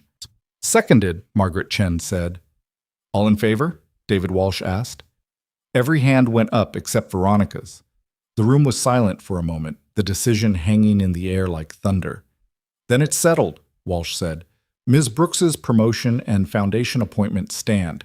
Mr. Archer's judgment is affirmed. And Veronica, you're suspended pending the outcome of the investigation into your hiring practices. You'll receive formal notification from HR within the hour. Veronica looked around the table, her face a mask of barely controlled fury. You're all making a mistake. When this falls apart, and it will, don't say I didn't warn you. She gathered her things and walked out, her heels clicking a sharp, angry rhythm against the marble floor. The door closed behind her, and the remaining tension in the room finally broke. Well, Margaret Chen said dryly, that was educational. Brooks, Patricia Morrison said, turning to Nia, you handled that with remarkable composure. Most people would have crumbled under that kind of attack. I've had practice, Nia said quietly. I can see that. Morrison's expression softened fractionally. For what it's worth, I think Caleb made the right call promoting you. Your work speaks for itself. Don't let this circus make you doubt that. The board members filed out one by one, offering various words of support or curiosity, until finally only Caleb and Nia remained. They stood in silence for a long moment, the weight of what had just happened settling over them like snow. You told them, Nia said finally. You told the entire board you had feelings for me. I did. That was either incredibly brave or incredibly stupid. Probably both. Caleb moved closer but stopped well within professional distance. Are you angry? I don't know what I am. Nia looked at him, really looked at him, seeing not the CEO or the billionaire or the ghost in the machine, but just the man who danced with her and told the truth even when lying would have been easier. You risked everything. The company, your reputation, your control. For what? For honesty? For me? For both. Because they're connected. His voice was quiet, intense. I meant what I said in there. I'm attracted to you. I value you. And I'm not going to pretend otherwise just because it's inconvenient or politically complicated. You deserve better than being someone's secret. I was Ryan's secret, Nia heard herself say. The thing he was ashamed of, the mistake he had to hide. You're not a secret. You're not a mistake. You're the best decision I've made since taking this job. Caleb's eyes held hers. And if you want to pursue something beyond professional collaboration, I'm interested. Completely, absolutely interested. But only if you want it too. Only if you're sure. Because I won't be another man who makes you feel like your value is contingent on pleasing me. Nia's chest felt too tight, too full. I don't know what I want. I know I'm attracted to you. I know you make me feel seen in a way I haven't felt in years. But I also know I have a daughter to think about. A career I've worked too hard to risk, and a history of making terrible decisions about men who seem perfect until they're not. That's fair, Caleb nodded slowly. Then here's what I propose.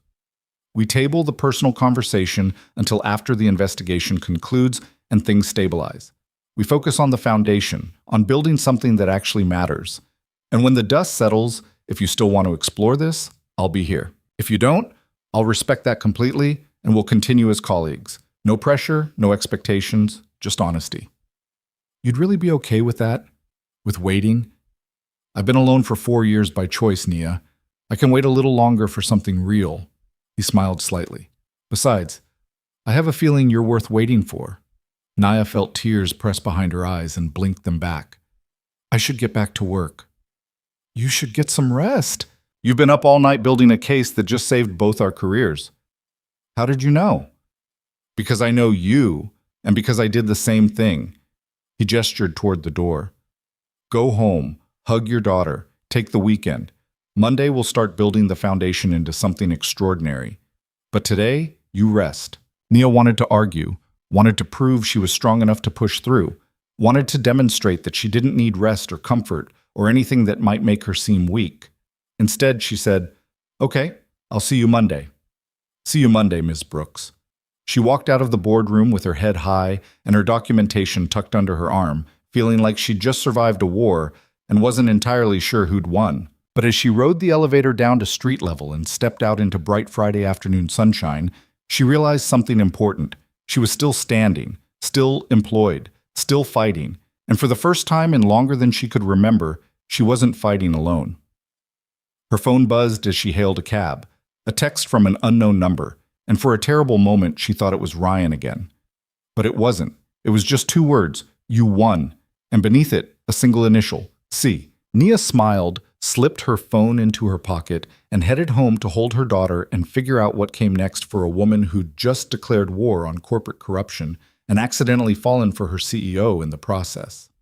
The weekend would give her time to think, to plan, to decide whether trusting Caleb Archer was the smartest thing she'd ever done or just another beautiful mistake waiting to break her heart. But that was a problem for tomorrow. Today, she'd won. And that was enough. The weekend passed in a strange blur of normalcy and anticipation. Nia took Maya to the park, made pancakes shaped like unicorns, and pretended that her world hadn't just shifted on its axis. But at night, after her daughter was asleep, she found herself staring at Caleb's text, "You won," and wondering what exactly she'd won and what it might cost her. By Monday morning, the investigation into Veronica's hiring practices had already yielded results that spread through Archer Dynamics like wildfire.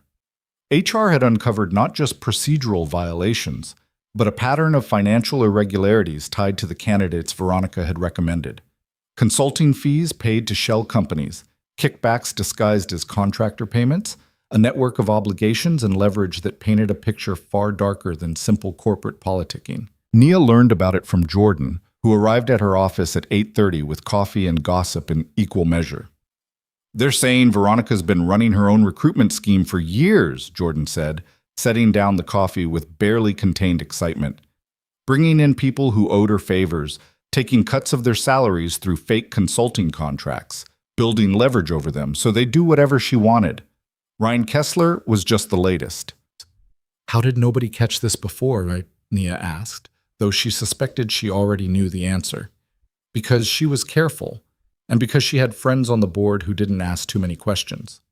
Jordan pulled up something on her tablet. But Patricia Morrison? She asked all the questions, apparently spent the entire weekend tearing through financial records with forensic accountants. They found enough to warrant criminal investigation, not just termination. Nia's stomach twisted. Criminal? Wire fraud, embezzlement, conspiracy, the works. Jordan's eyes were wide. Veronica's not just fired. She's probably going to prison.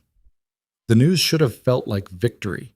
Instead, it felt like standing in the aftermath of an explosion, surveying damage she hadn't fully anticipated. Because Veronica hadn't just been corrupt.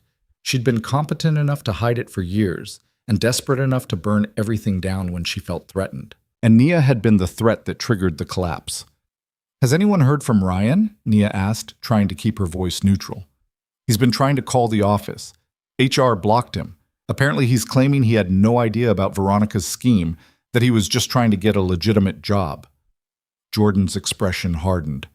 Nobody's buying it. The consulting contracts had his signature on 3 different payment authorizations. So Ryan had been complicit. Of course he had. He'd never met a scheme he wouldn't join if it gave him power over someone else. Nia felt something in her chest finally release, a tension she'd been carrying since the moment she saw him at the gala. He couldn't hurt her anymore. He had no leverage, no access, no avenue back into her life. He was just a man facing consequences for his choices, and she was free. Miss Brooks? Jordan's voice pulled her back to the present. You have a 10 o'clock with Mr. Archer, foundation planning session. Right, the foundation, the work that had started all of this, and would now define what came next. Nia gathered her materials and headed to the 53rd floor, her pulse quickening with each elevator ding. She hadn't seen Caleb since Friday's board meeting, hadn't spoken to him beyond that single text. They'd agreed to table the personal conversation, to focus on work, to let things settle. But walking into his office felt like stepping onto a tightrope she wasn't entirely sure she could cross. Caleb was at the window when she entered, looking out over the Manhattan skyline with the kind of stillness that suggested he'd been standing there a while. He turned when she closed the door, and the look in his eyes made her breath catch. You've heard about Veronica, he said. It wasn't a question. Jordan gave me the highlights. Criminal investigation, forensic accounting, the whole disaster. Nia set down her portfolio. I didn't expect it to go this far. Neither did I, but Morrison doesn't do anything halfway. Caleb moved away from the window, leaning against his desk with casual grace. The board is meeting this afternoon to discuss interim leadership for corporate strategy and permanent restructuring of foundation oversight. They want you there. Me? You're co-director of the foundation. And you're the one who first identified the irregularities in Veronica's proposal. His expression was unreadable. They trust your judgment. Because you vouched for me. Because you earned it. He said it simply, like it was fact. But yes, I vouched for you, and I'll keep vouching for you because everything I said in that boardroom was true. You're brilliant. You see things other people miss, and this company is better with you in a position of influence. Nia felt heat rise to her cheeks. Caleb, I know. We're tabling the personal conversation. I remember. He smiled slightly, but there was something wistful in it. But I'm allowed to tell you you're exceptional at your job. That's just professional observation. Professional observation, Nia repeated, trying not to notice how good he looked in charcoal gray, how the morning light caught his features, how easy it would be to close the distance between them and find out if kissing him felt as electric as dancing with him had. Right, purely professional. Purely, Caleb agreed, his voice dropping slightly. Then he seemed to shake himself, returning to business. The foundation. I want to move quickly on implementation. Veronica's corruption aside, the board is genuinely excited about the direction you proposed. Community programs, skills training, childcare subsidies, real impact over performative philanthropy. I have some initial proposals. Nia pulled out her tablet, grateful for the excuse to focus on something concrete. partnerships with 3 community colleges in underserved areas, an apprenticeship program targeting single parents re-entering the workforce, and a childcare grant system that removes financial barriers to professional development. Show me. They spent the next hour building frameworks, identifying partners, mapping budgets. It was easier than Nia had expected to fall into rhythm with Caleb, their minds working in parallel, building on each other's ideas until the foundation program looked less like corporate charity and more like genuine infrastructure for change. This could work, Caleb said finally, studying the projected budget. This could actually change lives. That's the point. Nia looked at the numbers, feeling something shift in her chest. I spent years being told I didn't deserve opportunities because I didn't have the right credentials or the right background or the right connections. If we can build pathways that don't require people to be extraordinary just to be given a chance, we create real mobility. You are extraordinary, Caleb said quietly. You are extraordinary. But you're right. Nobody should have to be superhuman just to access basic dignity and opportunity. My mother cleaned offices for 20 years, Nia heard herself say. She's brilliant. She could have run companies if anyone had given her the chance. But she spent her life making minimum wage because she had me young and couldn't afford college, and the world decided that meant she wasn't worth investing in, so she invested in me instead. Everything she had, everything she was. And I got lucky. Scholarships, good timing, employers who saw past their own biases long enough to give me opportunities. But it shouldn't require luck. It shouldn't require being perfect. It should be accessible. Caleb was watching her with an intensity that made her skin feel too warm. Then we make it accessible. We build the foundation into exactly that. A foundation that actually supports people instead of just performing support. You really mean that? I really mean that. He held her gaze. I told you on Saturday night that I wanted to use resources to create actual change. I meant it then. I mean it now. And I think you're the right person to make it happen. Even though I'm terrifying and stubborn, and I told you to your face that men like you don't surprise people? Especially because of that. Caleb's mouth curved into a real smile, warm and genuine. You keep me honest. That's worth more than any amount of polite agreement. Before Nia could respond, her phone buzzed. She glanced at the screen and felt her blood freeze. A text from Ryan. We need to talk. I have information about Archer you need to hear. Meet me. 1 hour. The coffee shop on 53rd. Please, Nia. I'm trying to help you. Her hands started shaking. What's wrong? Caleb was beside her immediately, his voice sharp with concern. Nia showed him the message, watching his expression darken as he read. Don't respond, he said flatly. And definitely don't meet him. He's desperate. People like Ryan don't reach out to help. They reach out to regain control. I know that. But what if he actually has something? What if Veronica told him things about you, about the company, that he's planning to use as leverage? Then he can bring it to HR or legal through proper channels. Caleb took the phone from her gently, typing something. I'm forwarding this to our security team and getting a restraining order filed. He's already under investigation for financial fraud. Attempting to contact you after being denied access to the building constitutes harassment. He'll just find another way to get to me. Not if we get ahead of it. Caleb was already making calls, his voice crisp and commanding as he spoke to security, then legal, then someone Nia didn't recognize. When he finally hung up, his expression was grim but determined. Done. Security is monitoring his movements. If he comes within 2 blocks of this building or your home, they'll intervene. Legal is filing the restraining order this afternoon. And HR is coordinating with the criminal investigation to make sure anything he tries to use as leverage gets flagged as potential witness tampering. You did all that in 5 minutes. I told you I don't respond well to threats against my team. His voice softened slightly. And I told you that you're not alone in this fight. I meant it. Nia looked at him, really looked at him, and felt something crack open in her chest. Because Caleb Archer wasn't just protecting his company or his investment or his reputation. He was protecting her, specifically, deliberately, with the kind of fierce competence that made her feel safe in a way she hadn't felt in years. Thank you, she said quietly. Don't thank me yet. We still have to get through the board meeting. But he was smiling as he said it, and Nia found herself smiling back. The afternoon board meeting was tense but productive.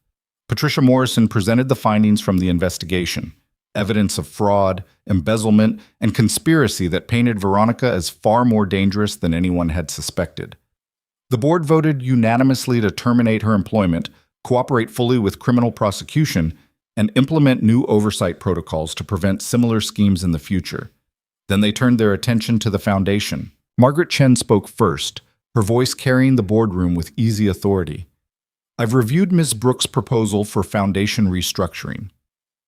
It's ambitious, well-researched, and represents exactly the kind of values-driven initiative that could meaningfully differentiate Archer Dynamics in the market.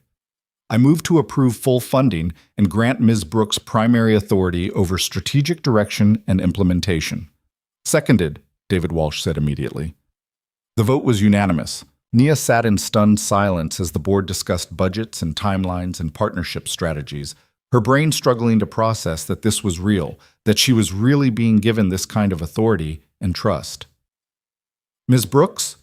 Patricia Morrison's voice cut through her fog.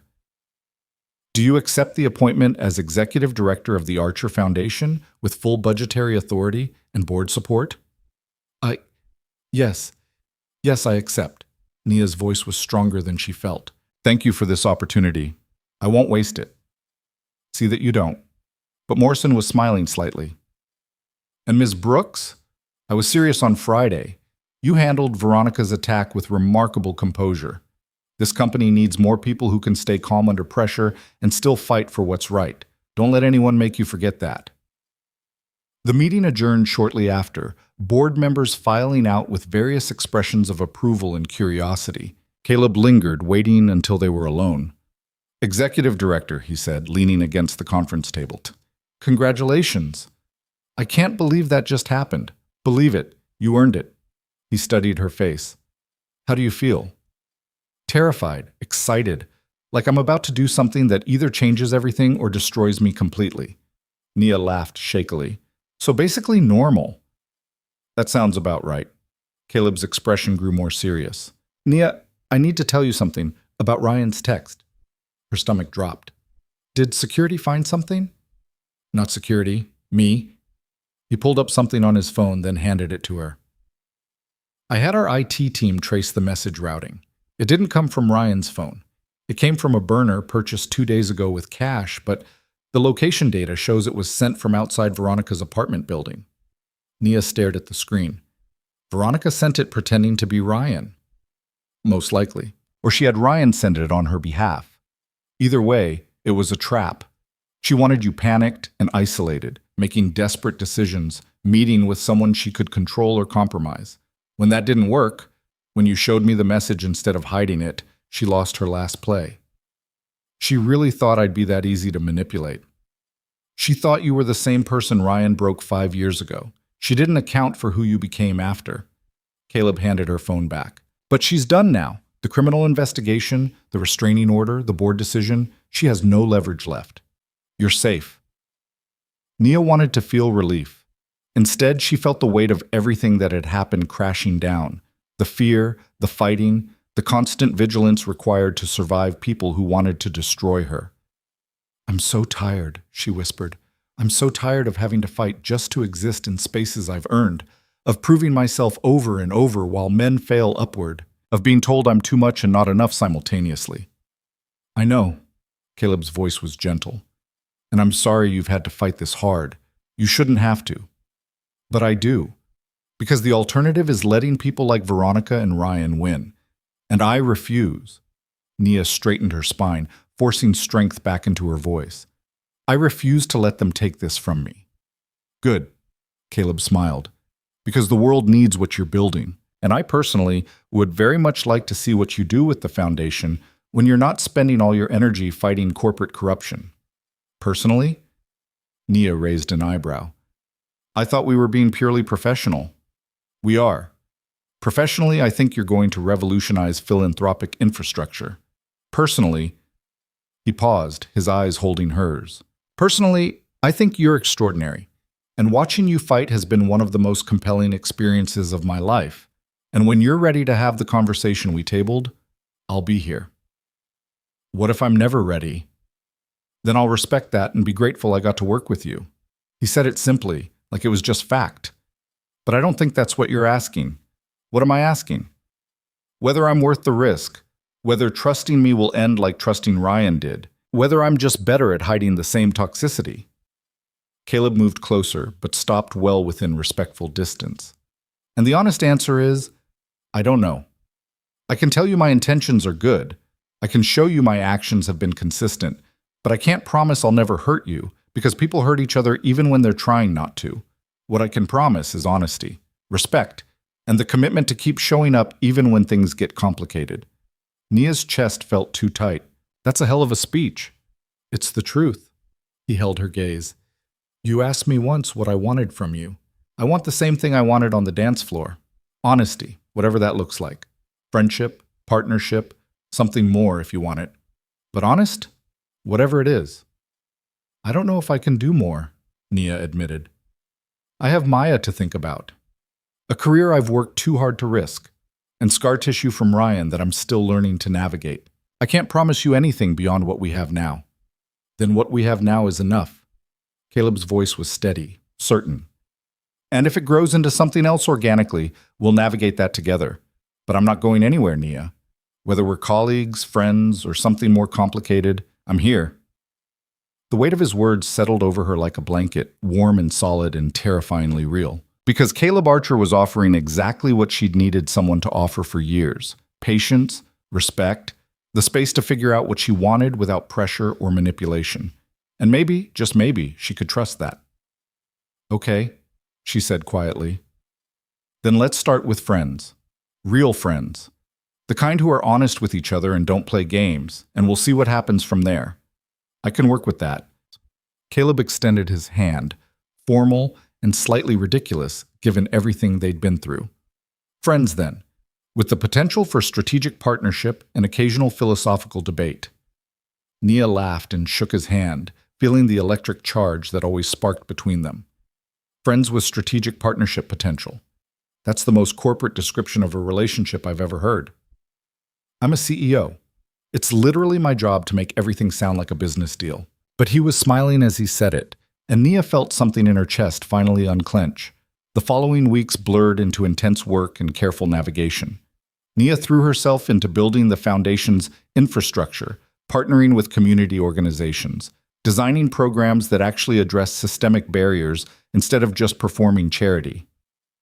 Caleb supported her with resources and authority, but he didn't hover or micromanage.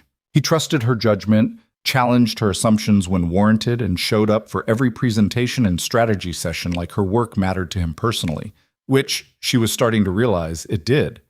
They fell into an easy rhythm, morning strategy sessions over coffee, afternoon check-ins about program development, occasional dinners that started as work discussions and evolved into genuine conversations about everything from corporate ethics to favorite childhood books. Caleb met Maya exactly once, when Nia had to bring her to the office during a childcare emergency, and he'd spent 20 minutes discussing the scientific properties of glitter with the kind of serious attention most people reserved for board presentations.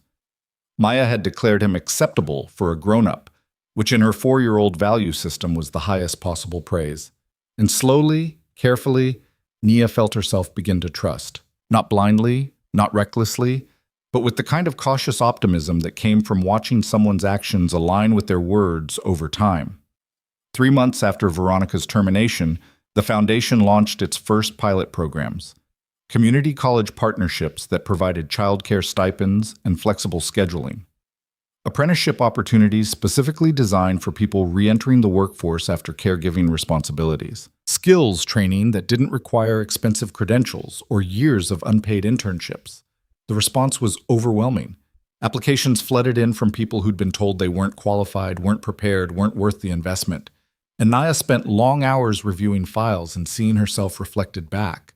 Single mothers, career changers, people who'd survived trauma and poverty and discrimination and were still fighting for the chance to build something better. She gave them that chance. Again and again, she gave them that chance. And the results were undeniable.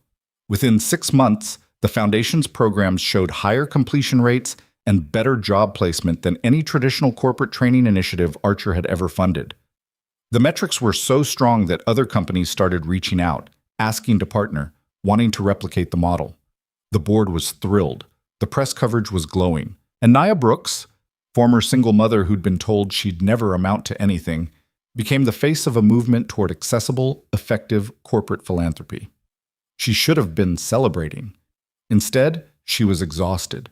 Because success came with visibility, and visibility came with scrutiny, and Nia spent every day navigating questions about her relationship with Caleb, her qualifications, her right to hold the position she'd earned 3 times over. It was Caleb who finally called it out. They were in his office late on a Friday evening, reviewing quarterly reports, when he set down his tablet and looked at her with concern that couldn't be mistaken for anything but personal. "You're burning out," he said quietly. "I can see it. I'm fine. You're running on 4 hours of sleep. You haven't taken a day off in 2 months, and you're carrying tension in your shoulders that suggests you're preparing for an attack that isn't coming." His voice was gentle but firm. "Talk to me. What's wrong?" Nia wanted to deflect, to perform competence, to prove she could handle everything thrown at her. But she was too tired to lie. "I keep waiting for the other shoe to drop," she admitted. "For someone to find a mistake or a scandal or any excuse to tear down what we've built. I keep waiting for people to decide I don't deserve this after all." "That's not going to happen. You don't know that. Veronica happened. Ryan happened. Everything I've ever built has been temporary because someone with more power decided to take it away. I'm not taking anything away." Caleb leaned forward, his expression intense. "And neither is the board, or the public, or anyone else who matters. You've built something real, something that works, something that's changing lives, that doesn't disappear because you take a weekend off or make a human mistake. But what if it does? What if I stop being perfect for 5 minutes and everything collapses? Then we rebuild. Together." He said it with such certainty, such absolute conviction, that Nia felt tears prick behind her eyes. "But Nia, you don't have to be perfect. You never did. You just have to be honest and keep trying. That's enough. You're enough." The words hit her like a physical blow, breaking through defenses she'd spent years constructing. Because nobody had ever told her she was enough. They told her to be better, work harder, prove herself again. But enough? Just as she was? That was new. "I don't know how to do that," she whispered. "I don't know how to stop fighting long enough to just exist." "Then let me help you learn." Caleb stood, moving around the desk to sit beside her, not touching, not crowding, just present. "Take next week off. Spend it with Maya. Rest. Remember what you're building this for. And when you come back, we'll keep building together. But you can't sustain this pace forever. You'll break. And I refuse to watch that happen." "Is that a professional concern or a personal one?" "Both." His eyes met hers, steady and true. "I care about you, Nia. As a colleague, as a friend, and as someone I'm increasingly certain I'm falling in love with. So yes, I'm concerned professionally because losing you would damage the foundation. But I'm also concerned personally because watching you hurt yourself trying to be invincible is killing me." Nia's breath caught. "You can't just say things like that." "Why not? It's true. We agreed to honesty, remember? We agreed to friendship with strategic partnership potential. That was the deal. And I'm honoring that deal. I'm not asking you for anything. I'm just being honest about what I feel." Caleb's voice was quiet, careful. "You can do whatever you want with that information. Ignore it, reject it, file it away for later consideration. But I won't lie to you about something this important." Nia looked at him, really looked at him, and saw nothing but absolute sincerity. No games, no manipulation, no hidden agenda, just a man being honest about his feelings and giving her complete freedom to respond however she needed to. It was, she realized, the least controlling declaration of love she'd ever experienced. "I don't know if I can love you back," she said finally. "Not yet. Maybe not ever. Ryan did too much damage, and I'm still learning to trust my own judgment about men." "That's okay. But I care about you, a lot, more than I'm comfortable with. And I think maybe, if I gave myself permission to feel it, I could love you. Eventually." "Then that's enough." Caleb smiled, warm and genuine. "Care about me. Let me care about you. We'll figure out the rest as we go." "Just like that?" "Just like that, because love isn't a deadline or a transaction. It's just honesty and showing up and choosing each other every day until it becomes automatic. He stood, extending a hand to help her up. And right now, I'm choosing to send you home to get some sleep. We can figure out the rest later. Nia took his hand, let him pull her to her feet, and made a decision that felt like jumping off a cliff and growing wings simultaneously. She kissed him. It was brief, gentle, more question than answer. But when she pulled back, Caleb was looking at her with such open wonder that she felt something crack open in her chest, something that had been locked tight since Ryan left and maybe even before. "Was that professional or personal?" he asked, his voice slightly rough. "Entirely personal, and probably a terrible idea." Nia smiled despite herself. "But I'm doing it anyway." "Then I'm glad you did." Caleb brushed a strand of hair from her face, the gesture achingly tender. "And for the record, I think it was an excellent idea." "We'll see." But she was smiling as she gathered her things, feeling lighter than she had in months. Nia took the following week off. She spent it with Maya, building blanket forts and having philosophical discussions about whether princesses could also be scientists. She slept. She read books that had nothing to do with corporate strategy. She let herself simply exist without performing competence or strength or perfection. And when she returned to work the following Monday, the foundation was still standing. The programs were still running. The world hadn't collapsed because she'd stopped holding it up for 7 days. It was a revelation. Over the next 6 months, Nia and Caleb navigated their evolving relationship with the same careful honesty they brought to everything else. They went on actual dates, restaurants and museums and long walks through the city where they talked about everything and nothing. They introduced Maya to the concept of mama's special friend with age-appropriate boundaries and patience. They attended company events together and weathered the inevitable gossip with unified indifference. And slowly, carefully, Nia learned to trust that this was real, that Caleb's consistency wasn't performance, but character, that she could build something with him without losing herself in the process. The foundation continued to grow, expanding to new cities and partnering with companies across industries. Nia was promoted to Chief Impact Officer, overseeing not just the foundation, but all of Archer Dynamics' social responsibility initiatives. She hired a team of brilliant, passionate people who shared her vision of accessible opportunity and systemic change. And she stopped waiting for the other shoe to drop. 18 months after the gala where everything began, Archer Dynamics hosted another charity event. This one was for the foundation, celebrating 2 years of operation and showcasing the hundreds of lives transformed by programs that valued people over credentials. Nia stood in the same Plaza Hotel ballroom where she'd once hidden from her ex-partner, but this time she was the keynote speaker. This time she belonged. She wore emerald green again, a deliberate choice, a reclamation. And when she took the stage to thunderous applause, she looked out over the crowd and saw her mother in the front row, tears streaming down her face with pride. Saw Maya, now 6, sitting beside her grandmother and waving enthusiastically. Saw colleagues who'd become genuine friends, board members who'd chosen to believe in her vision, program participants who'd gone on to build extraordinary careers. And in the back of the room, leaning against the wall with his arms crossed and a smile that was meant only for her, she saw Caleb, her friend, her partner, her person. 2 years ago, Nia began, her voice steady and strong, I stood in this room afraid that my past was going to destroy my future. I was running from someone who'd spent years convincing me I was worthless, and I was convinced that one wrong move would prove him right. But something happened that night that changed everything. A stranger offered me kindness when I needed it most, and that kindness became the foundation, pun intended, for everything we've built since. The audience laughed, warm and genuine. The Archer Foundation exists because we believe that opportunity shouldn't require perfection, that people deserve chances even when their lives are messy, even when their paths aren't traditional, even when they're just trying to survive and build something better. We've served over 2,000 participants in the past 2 years, with an 87% completion rate and 92% job placement within 6 months of program completion. Those aren't just numbers. Those are lives, families, futures that exist because we chose to invest in potential instead of pedigree. She paused, letting the weight of those statistics settle. But more than the metrics, I'm proud of what this foundation represents.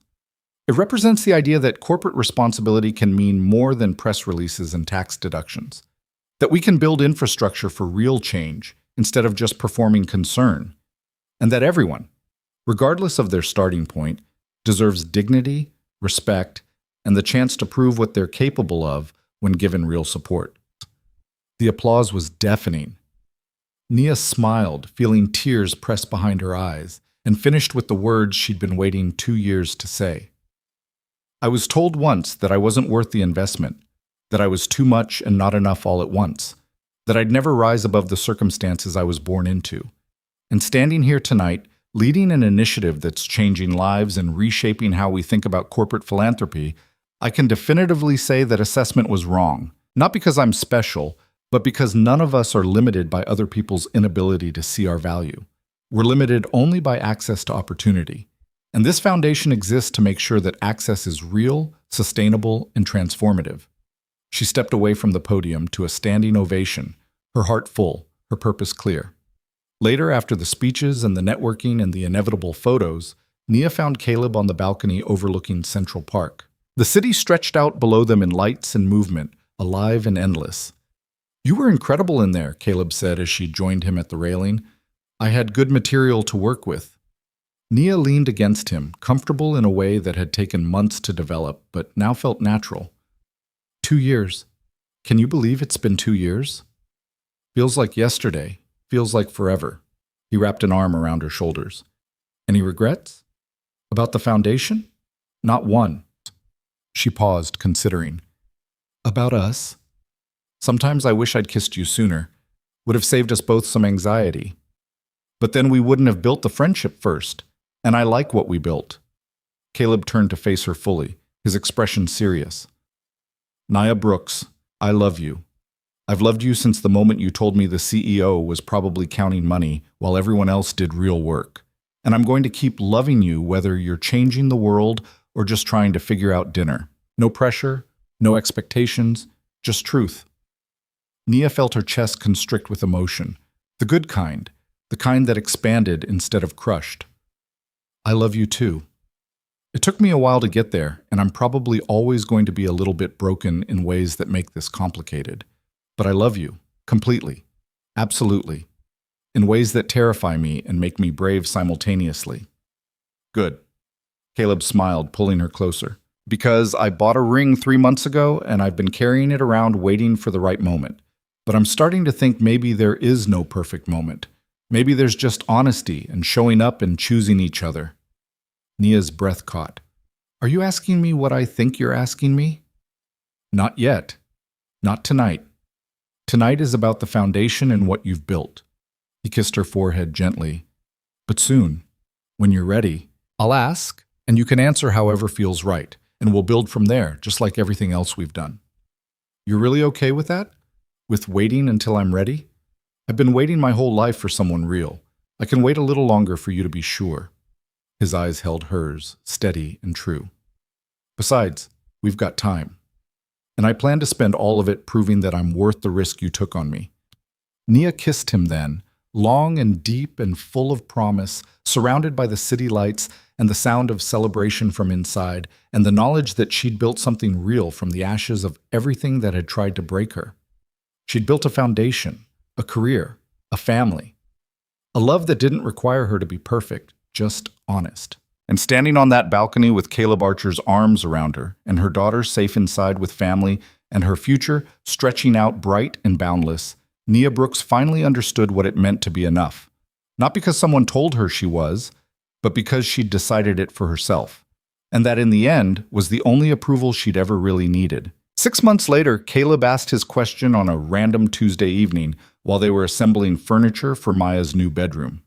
Surrounded by instruction manuals and mismatched screws, covered in sawdust and laughing at their complete incompetence with power tools, he pulled out a small velvet box and said simply, I want to build everything with you. Forever. Will you marry me? Nia said yes without hesitation, without fear, without any of the doubt that had defined her previous relationships. Because this time, she knew exactly what she was saying yes to. Partnership. Honesty. A man who saw her completely and loved her anyway. A future built on mutual respect instead of power dynamics. a love that made her stronger instead of smaller.